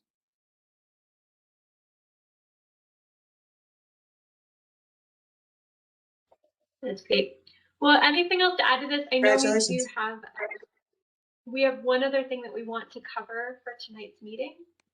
So, but I'd love to keep this as an ongoing conversation. It sounds like we've got 2 goals at this point. We've got our renewable energy and infrastructure, and then we've got like really leveraging our community and collaborating and creating relationships and engaging. Does that sound good to everybody so far? I'll just add, and I don't know if Karen's talked about our zero waste volunteer group. Was that talked about at all tonight? I didn't talk about it. I was waiting. Cool. So I think this has been. I mean, we've only had this going for like 6 weeks or something like that, a month and a half, and so what I've done is I reached out to EcoCycle. They've got sort of this network of eco leaders, and there's a few of them in the Nederland region, and so I got, you know, they're interested in zero waste, and so I got them together, and we decided we need to do a comprehensive needs assessment. So we built this survey to send out to residences and businesses in the Nederland region, and the responses have been phenomenal. We have over 60 responses already, and it's been less than a week. So I think that sort of engagement with the community can be effective. Just getting a simple survey out there, like, hey, are you interested in renewable energy? Or, hey, are you interested in local food systems? Like, you know, like in a couple questions, I think that can be a really effective way to get people interested in the things that we're doing or the things that you guys are passionate about and that you need help. That's really what I wanted to do is like, hey, I want to do zero waste stuff. You know, I know the SAB wants to do it, but I can't do it myself. You know, I need the community to build grassroots efforts. And so this has been pretty successful so far. So I just wanted to share that with you. Did that just get put on the town website, or what was your main means of distribution? We've got a printed and a hard copy version of the survey. So Karen's actually made signs. We've got email distributions out. Karen put it in the Mountaineer. So yeah, we didn't put it on the town website because this is really we could. I guess I'll talk to Miranda. We could put it on the town website. I think it's there. Oh, is it? Yeah. Perfect. But it's driven. It's not driven by me. You know, I have a part to play, but it's volunteer led. It's like what sustainability should be. You know, so I just wanted to share that with you guys. So it's fun. We have some young members in the group, and so the survey was a little playful in some aspects. The name of the team is the Zero Waste Dream Team. We have representatives from the community center, from the transfer station, EcoCycle, Wild Bear. And so it's nice because it's a kind of a short-term thing. And we'll see how the results of the survey. Great, maybe we can use that for Solarize too. Some method like that. Yep.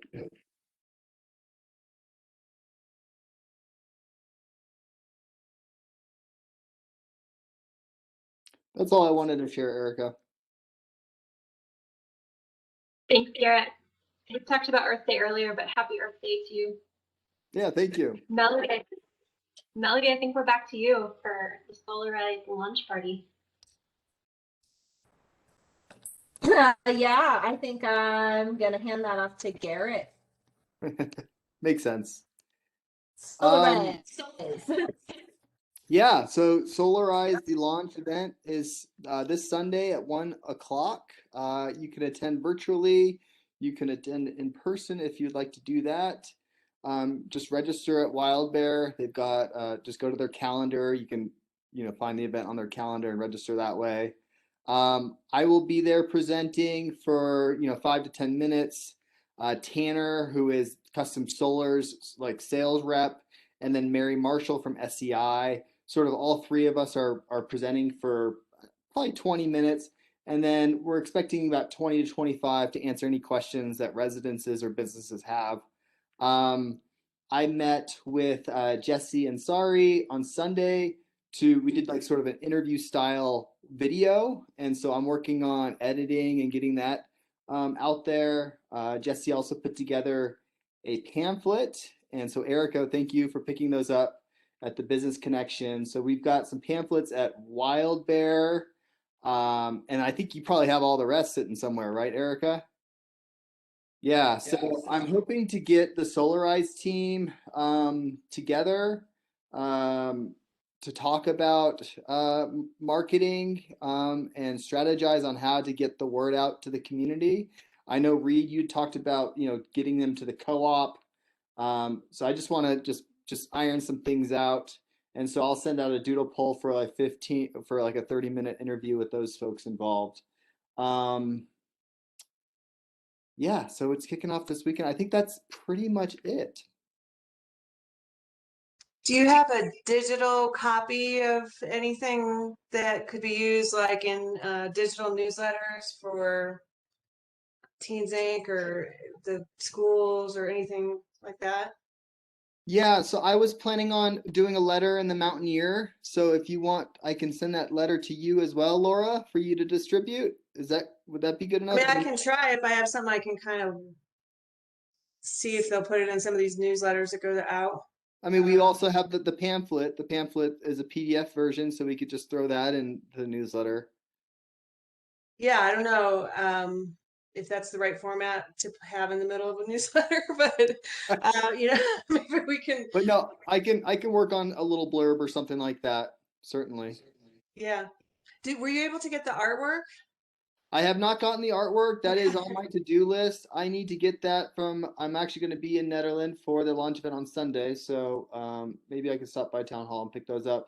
But yeah, I need to basically embed the different like custom solar, SAB images, Solarize image, and then sort of like a contact URL or something like that. So there's a few things I need to do to it until we can send it to the printer. But Okay. yeah. But That's I was what also it is. thinking for the launch event, I mean, the elementary had all third, fourth, and fifth graders do artwork for Solarize, and so it would be nice to, you know, even have them somehow displayed for that launch event. Not all of them, but maybe a few would be kind of cool to have. And I would be willing on Sunday to bring them down, maybe if they came back to me from the town. I could maybe bring them down to Wild Bear on Sunday, maybe a little earlier, and see if there's a way to incorporate them. I think it makes a unified front, kind of, you know, like Yep. it just gives a little bit of a push. I just feel like if they went to all the trouble to make them and they're just sitting there a block away from Wild Bear, that if they can be used in that launch event somehow, Well, it's that I'm wild. willing to try to help that happen. What? They are the wild bear demographic, kids. And that's the whole Yeah. draw of wild bear. Well, it fits very well with you know, sustainability. Who needs sustainability the most is the people who will be here in the future. And so you know, and they did all this artwork. It's just a good community connection. It builds connection to have that there, I think. Yeah. So I don't Yeah. know how that's done exactly, but I'm willing to put effort into that if you want to just contact me about how to go about that, because I'm already up here. I can get them back from the town hall and bring them to Wild Bear on Sunday, and we could do something with them. I don't know what exactly. Yeah. Laura- All right, we were talking about your area of interest, and maybe you're talking about connecting with the community. Maybe the schools would be something you're interested in being the liaison or doing. I don't know if you have that interest as well, but Yeah, I've been doing that somewhat. Yeah. So yeah, I mean, I think that's definitely a good area to kind of help build momentum. So, you know, whatever you think. Also, Electra might help display some of that stuff, somehow use it to advertise a little bit beyond just using one in a sign. That's my Laura, thought. I'm going to be there on Sunday too. And so if you wanted to bring them down, I'm happy to help post them. It starts at 1, right, Garrett? Yep. I don't think, I might not be there at 1 necessarily, but I could try if that's helpful and make it happen. Yeah. Well, Let I'm me. thinking I would just get there a little bit before 1 so that it's kind of ready to go by the time your presentations are starting. And then it's like a permanent display, like after you're gone, not permanent, but it could be there for however long Wild Bear will have to be there in some way. Or it can be totally mobile if they don't want it there. Yeah, I'll contact Wild Bear tomorrow, Laura. I'll let you know what they say. But I don't see that being a problem. I see us attaching them to sort of the background of where I'm speaking, because it's going to be recorded. So it'd be nice to have those signs behind us as we're talking about Solarize. Wild Bear does have an exhibit area sort of in a different area of where we're actually speaking. So we can simply just move all that information to the exhibit area, and that can live there throughout the whole Solarize campaign. So yeah, exactly. Whatever Jill thinks will work. I know Jill. Kyle's a Wild Bear. So he was a bear cub when he was 4. So yeah, I'm sure it can be worked out some sort of way to use those, because I do think it actually builds a bridge to the community, and that's exactly what we're trying to do. So cool. That's my thought. And I'll be there. What time do you want to be there to try to set that up? Just let me know what Jill says or how you want to Yep. go about it. Yeah, I'll CC you in my email to Wild Bear. But I'm going to plan then, Miranda, probably to go back to town hall and pick those up again, unless you guys are going to be at the Solarize event. No, I can't attend, so that sounds like a good plan. Okay. Yeah, unfortunately, I can't make it. My son's birthday party in Fort Collins is Sunday, but I'll be there in spirit. I can't make it to go to Oklahoma to go sailing. Oh, wow. I signed up to be there virtually. Cool.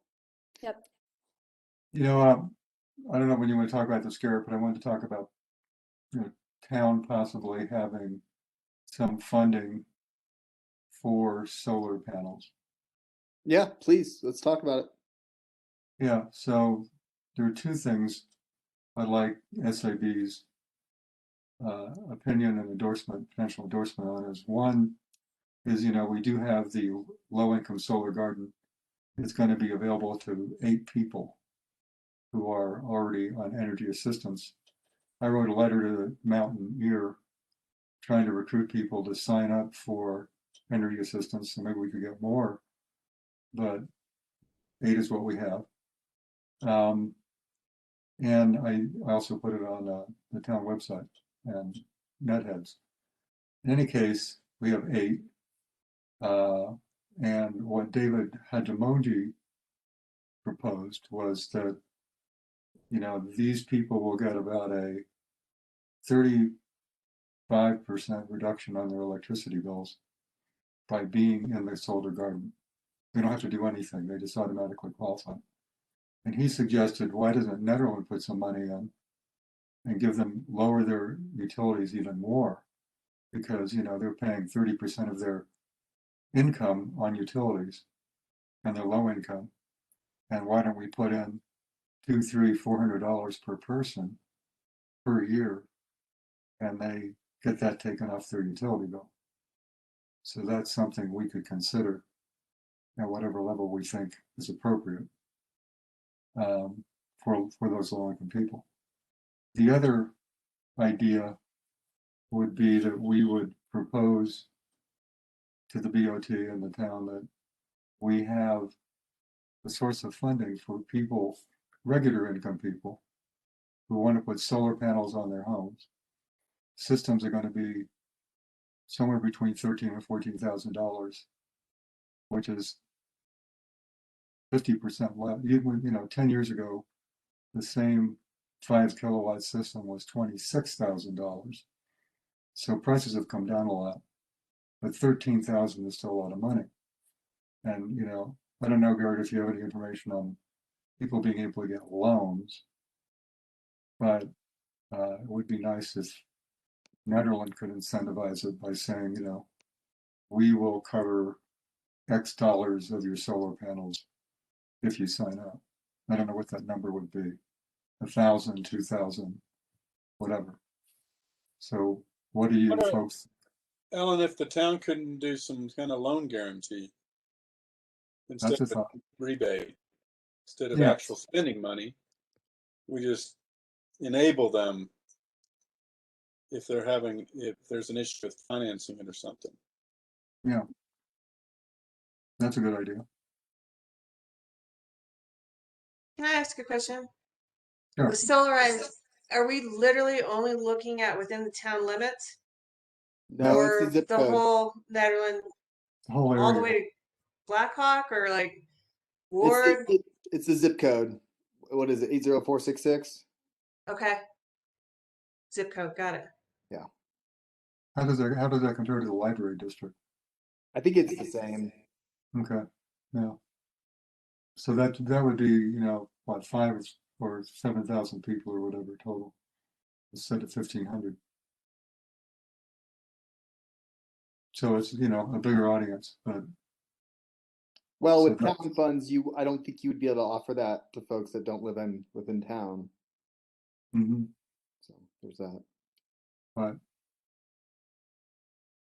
so what do you folks think about the idea of, you know, additionally subsidizing the low income folks to save another $20 or $30 per month on their utility bills? Ellen, for how long? What's the 1 timeline? year. Do it for a year and see how it goes. Which would be, you know, if it's $400 per person times 8, $3,200. So I don't have a way to know who qualifies, like without them applying. We know who it is that would qualify. We can't get the names, but we would work with Excel to help subsidize. And the Once county. they're part of this program, are they on this solar grid 100%? Like, are they sort of like offset 100%, or like how much of their energy comes from the garden? I'm not sure, but the net effect is that they save, 35–40% on their electricity bill. So at least I would imagine that means that half of their electricity is coming from the solar garden. What do you think, Eric? I don't know. I don't think it necessarily really matters. We just know that renewable energy is entering the grid, and so we just know that's the main point. Once it's in the grid, electrons are electrons. So we can't say that this person's getting 100% renewable energy. We just know that they're subscribed based on their energy usage. We know how much renewable energy is going into the grid. So my thought is that we would want to put our money towards moving the dial towards more renewable energy rather than just subsidizing that cost. Like if we put more money towards helping people with Solarize to get them over the hump, that actually brings more solar into our goal rather than putting money towards something that I think it's a great thing. They're saving money. If we added more money to it, they would save more money. And electricity is very expensive up here. All of our utilities are very expensive.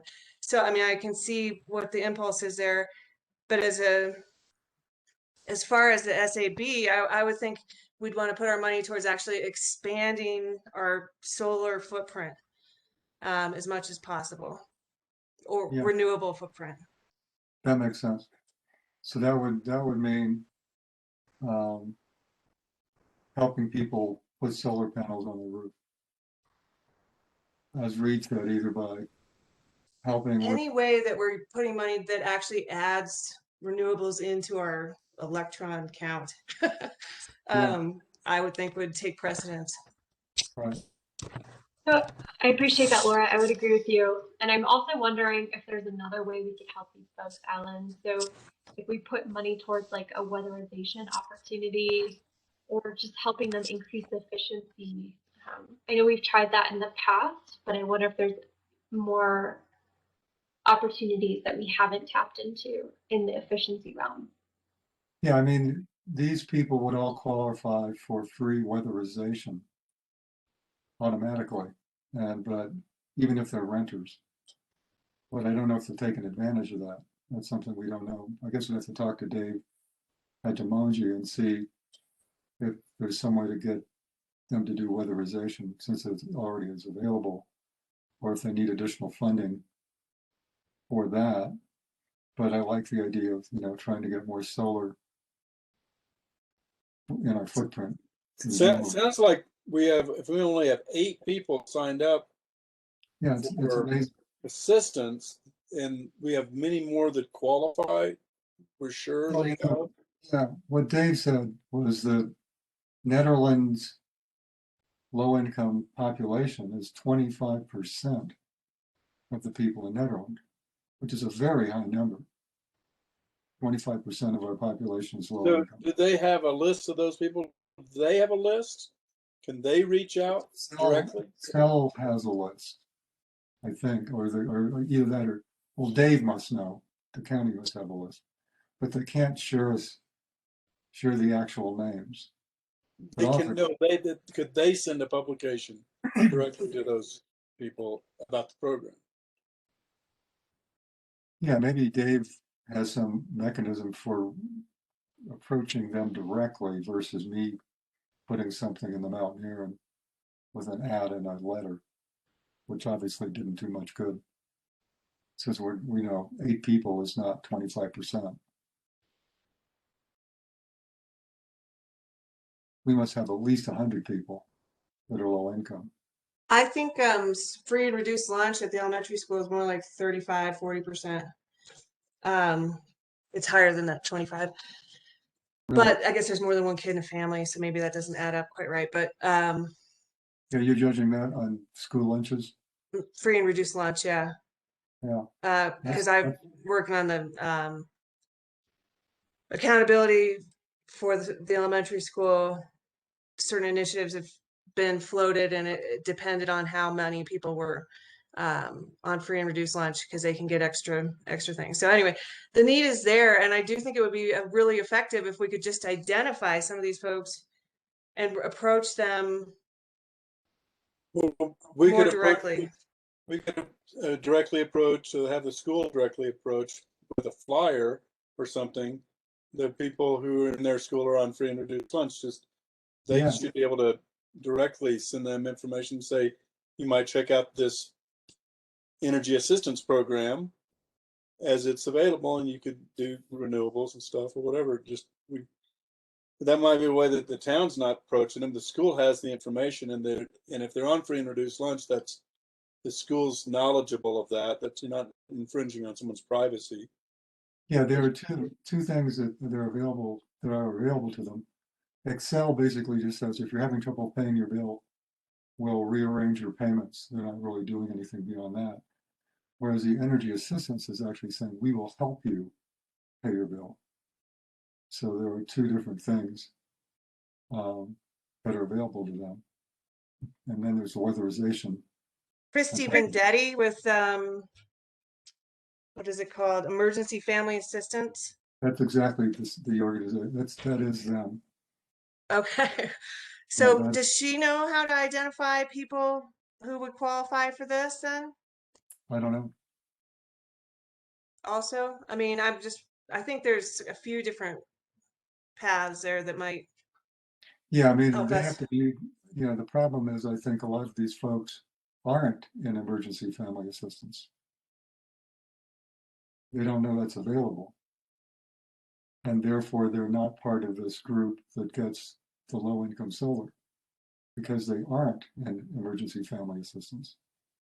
Another way So to think about that's- it, Chris Current could be another contact too at the food pantry, because her and Christy would overlap, and Chris Current may know folks that aren't quite in that system yet with Christy, so that might be a great place to reach out. Who is Chris Yeah. Curran? She's in charge of the food pantry at the community center. Oh, yeah.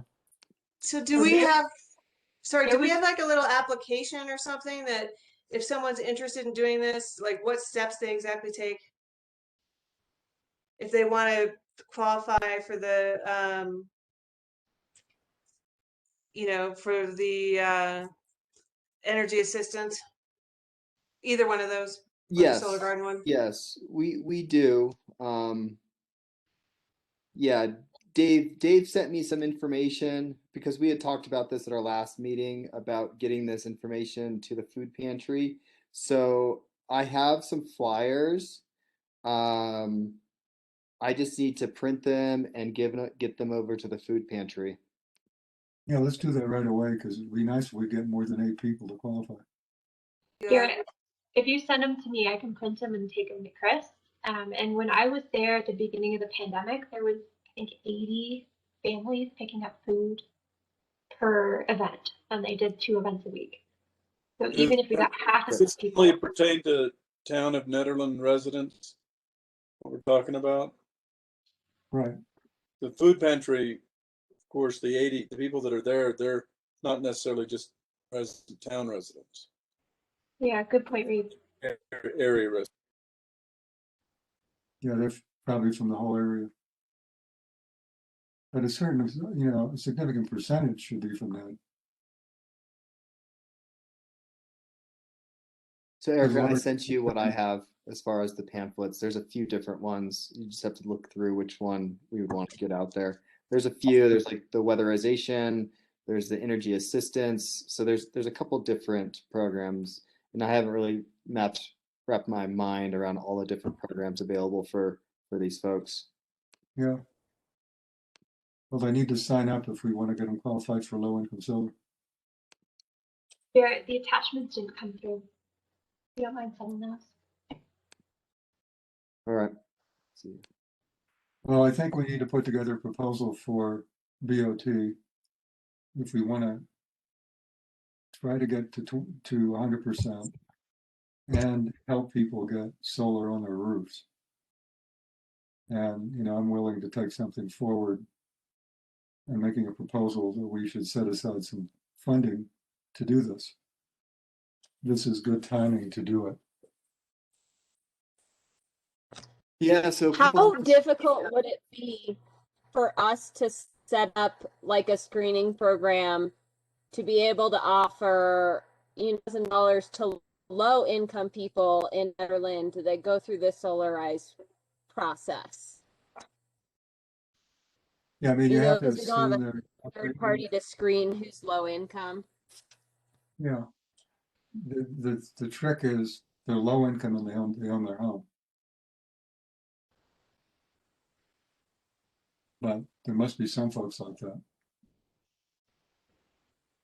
Alan, what if we do a rebate again like we did a few years ago and try to really capitalize on the solarized thing and helping really support this initiative? I'm sorry, do what? A rebate like we did a few years ago with Energy Smart? Yeah, I think What if that's we a good did a rebate within the town and capitalized on solarized and just kind of had another incentive? I think that's a good idea. How much was our rebate? it depends on how many folks sign up. It ranges from 5 cents to start. It goes to 7 cents if we get like more than 20 people. I don't know, I'd have to go back, but it goes 5 cents to 7 cents to 10 cents a watt. What is it? What does that amount to in dollars and cents? Well, I mean, in dollars. Well, if an average, if you're getting a 5 kW system, that's a $500 savings if we're utilizing the greatest tier rebate. Right. So we could say it's 500 plus 500, make it 1,000. Yeah, I mean, 500 is pretty much on the low end on a typical home. I think you're talking mostly like 7,000 watt systems. So yeah, if we offered, $700 to $1,000, I think that would be great. Essentially, if we could just match the rebate that's already provided by Custom Solar, I think that would be great. Fantastic. Okay. Alan, So it'd be interesting if we couched it on this whole idea of resiliency and like making Netherlands more resilient and more independent energy wise, which was part of like our NED Envision 2020 and now 2030. And kind of couching it on this like, having independent solar systems. And then Reed's idea of battery storage and see if there's a way that we can even capitalize on that and just really highlight that resiliency component with like supporting Netherlands residents while also supporting Netherlands. Because it's just a matter of time before we have floods or a fire or whatever it is, right? yeah, that sounds good. Reed, can you investigate and see what the Excel deal is on batteries? I'll try to look into it. Okay, and then so we can, when we go to people, we can say, hey, here's a deal you can get from Excel. Here's the rebate you're getting from the installer, and here's a rebate you're getting from Netherlands. So they have these things in hand as they're thinking about it. Yeah, as far as resiliency goes, I mean, I think we might get a couple off-grid systems. Custom Solar certainly is able to do that, but most of these are grid-tied systems, so they don't really help when you're talking about any sort of power outages or anything like that. Yeah, that's where battery storage comes in. Yeah. But I know with our system, I talked to them about it. Excel helped to pay for my panels, so they were not wanting anything to do with me being off grid. But they're not going to be part of the picture on this. So, but I think it's. I think the resiliency is key. I mean, I think Erica is spot on though. Like if the town would just want to tackle the battery side of things, like, I mean, because that is cost prohibitive at this point in time. Yeah. They're just so expensive. They are. Well, if Excel has a program and we can chip in, maybe that's something we should look at, the batteries specifically. So Garrett sent me info on this battery idea, I think is what we were talking about. And it's for people already with battery storage. And I think it was like $12.50 back if you signed up for this program with Excel, but you already had to have a specific Tesla Powerwall or something else. So I don't know if that would work for us, but maybe Excel will have something else for us. I mean, we're in an MOU with them, right? Like we should be special, should capitalize on that specialness. So you think it's something where people who already have storage get a deal? That's what I just read from what you shared, Garrett. Oh, okay. I forwarded it to you guys.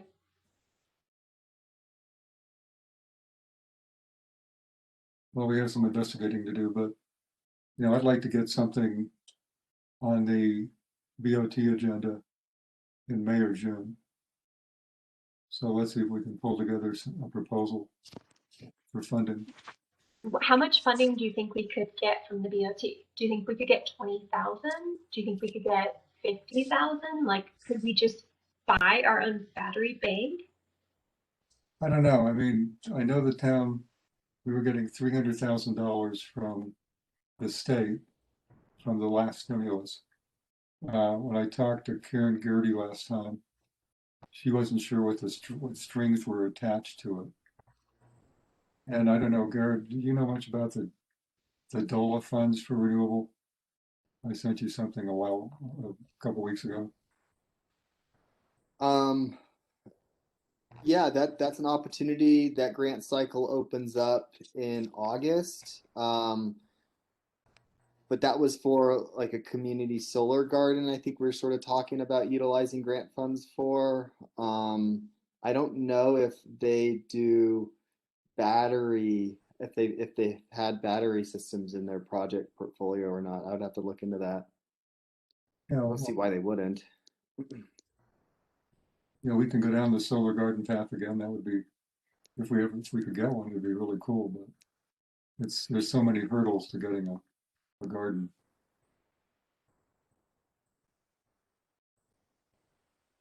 But let's look at, maybe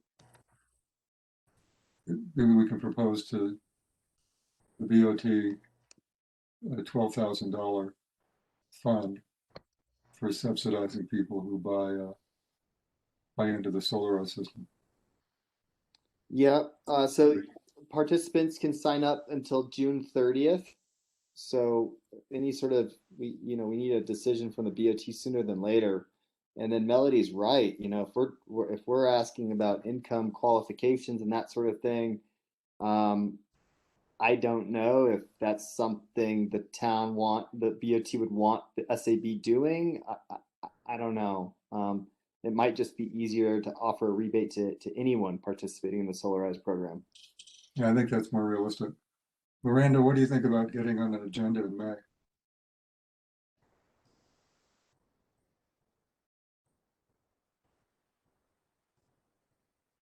Miranda?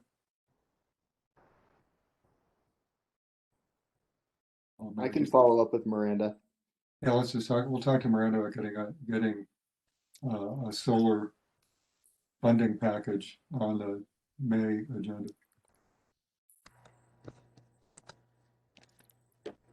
Okay.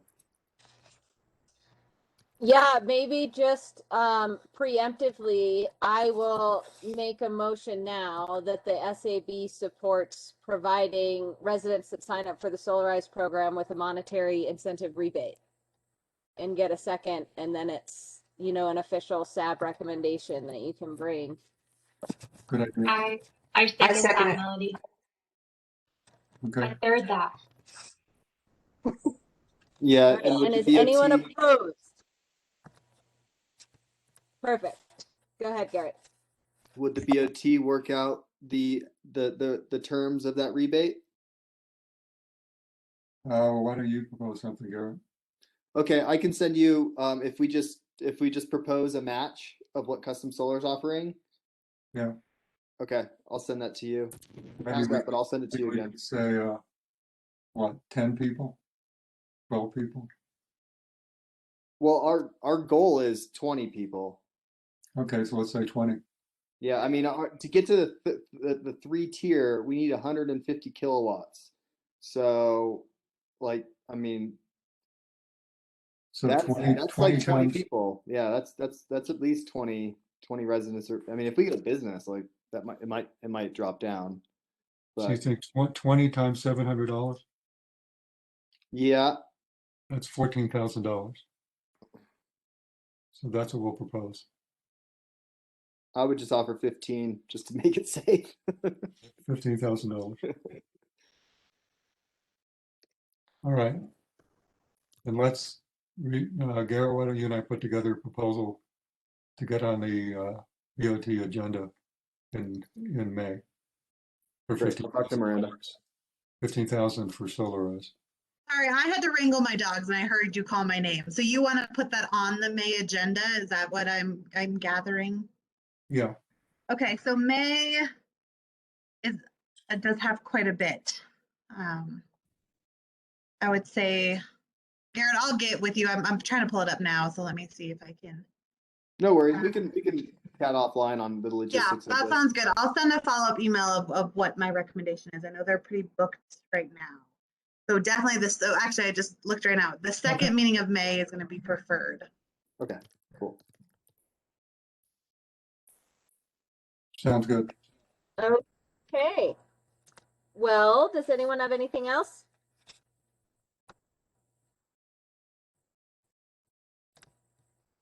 If not, I want to say thank you guys so much for being a part of the sustainability board and moving us forward. And thank you, Erica, for bringing up Earth Day. So happy Earth Day, everybody. And we'll adjourn the meeting at 9:03 p.m. Yeah. Everybody have a Thanks, good everyone. evening. Good to see you. Thanks, Have a great evening. everybody. Bye-bye. Bye. All right.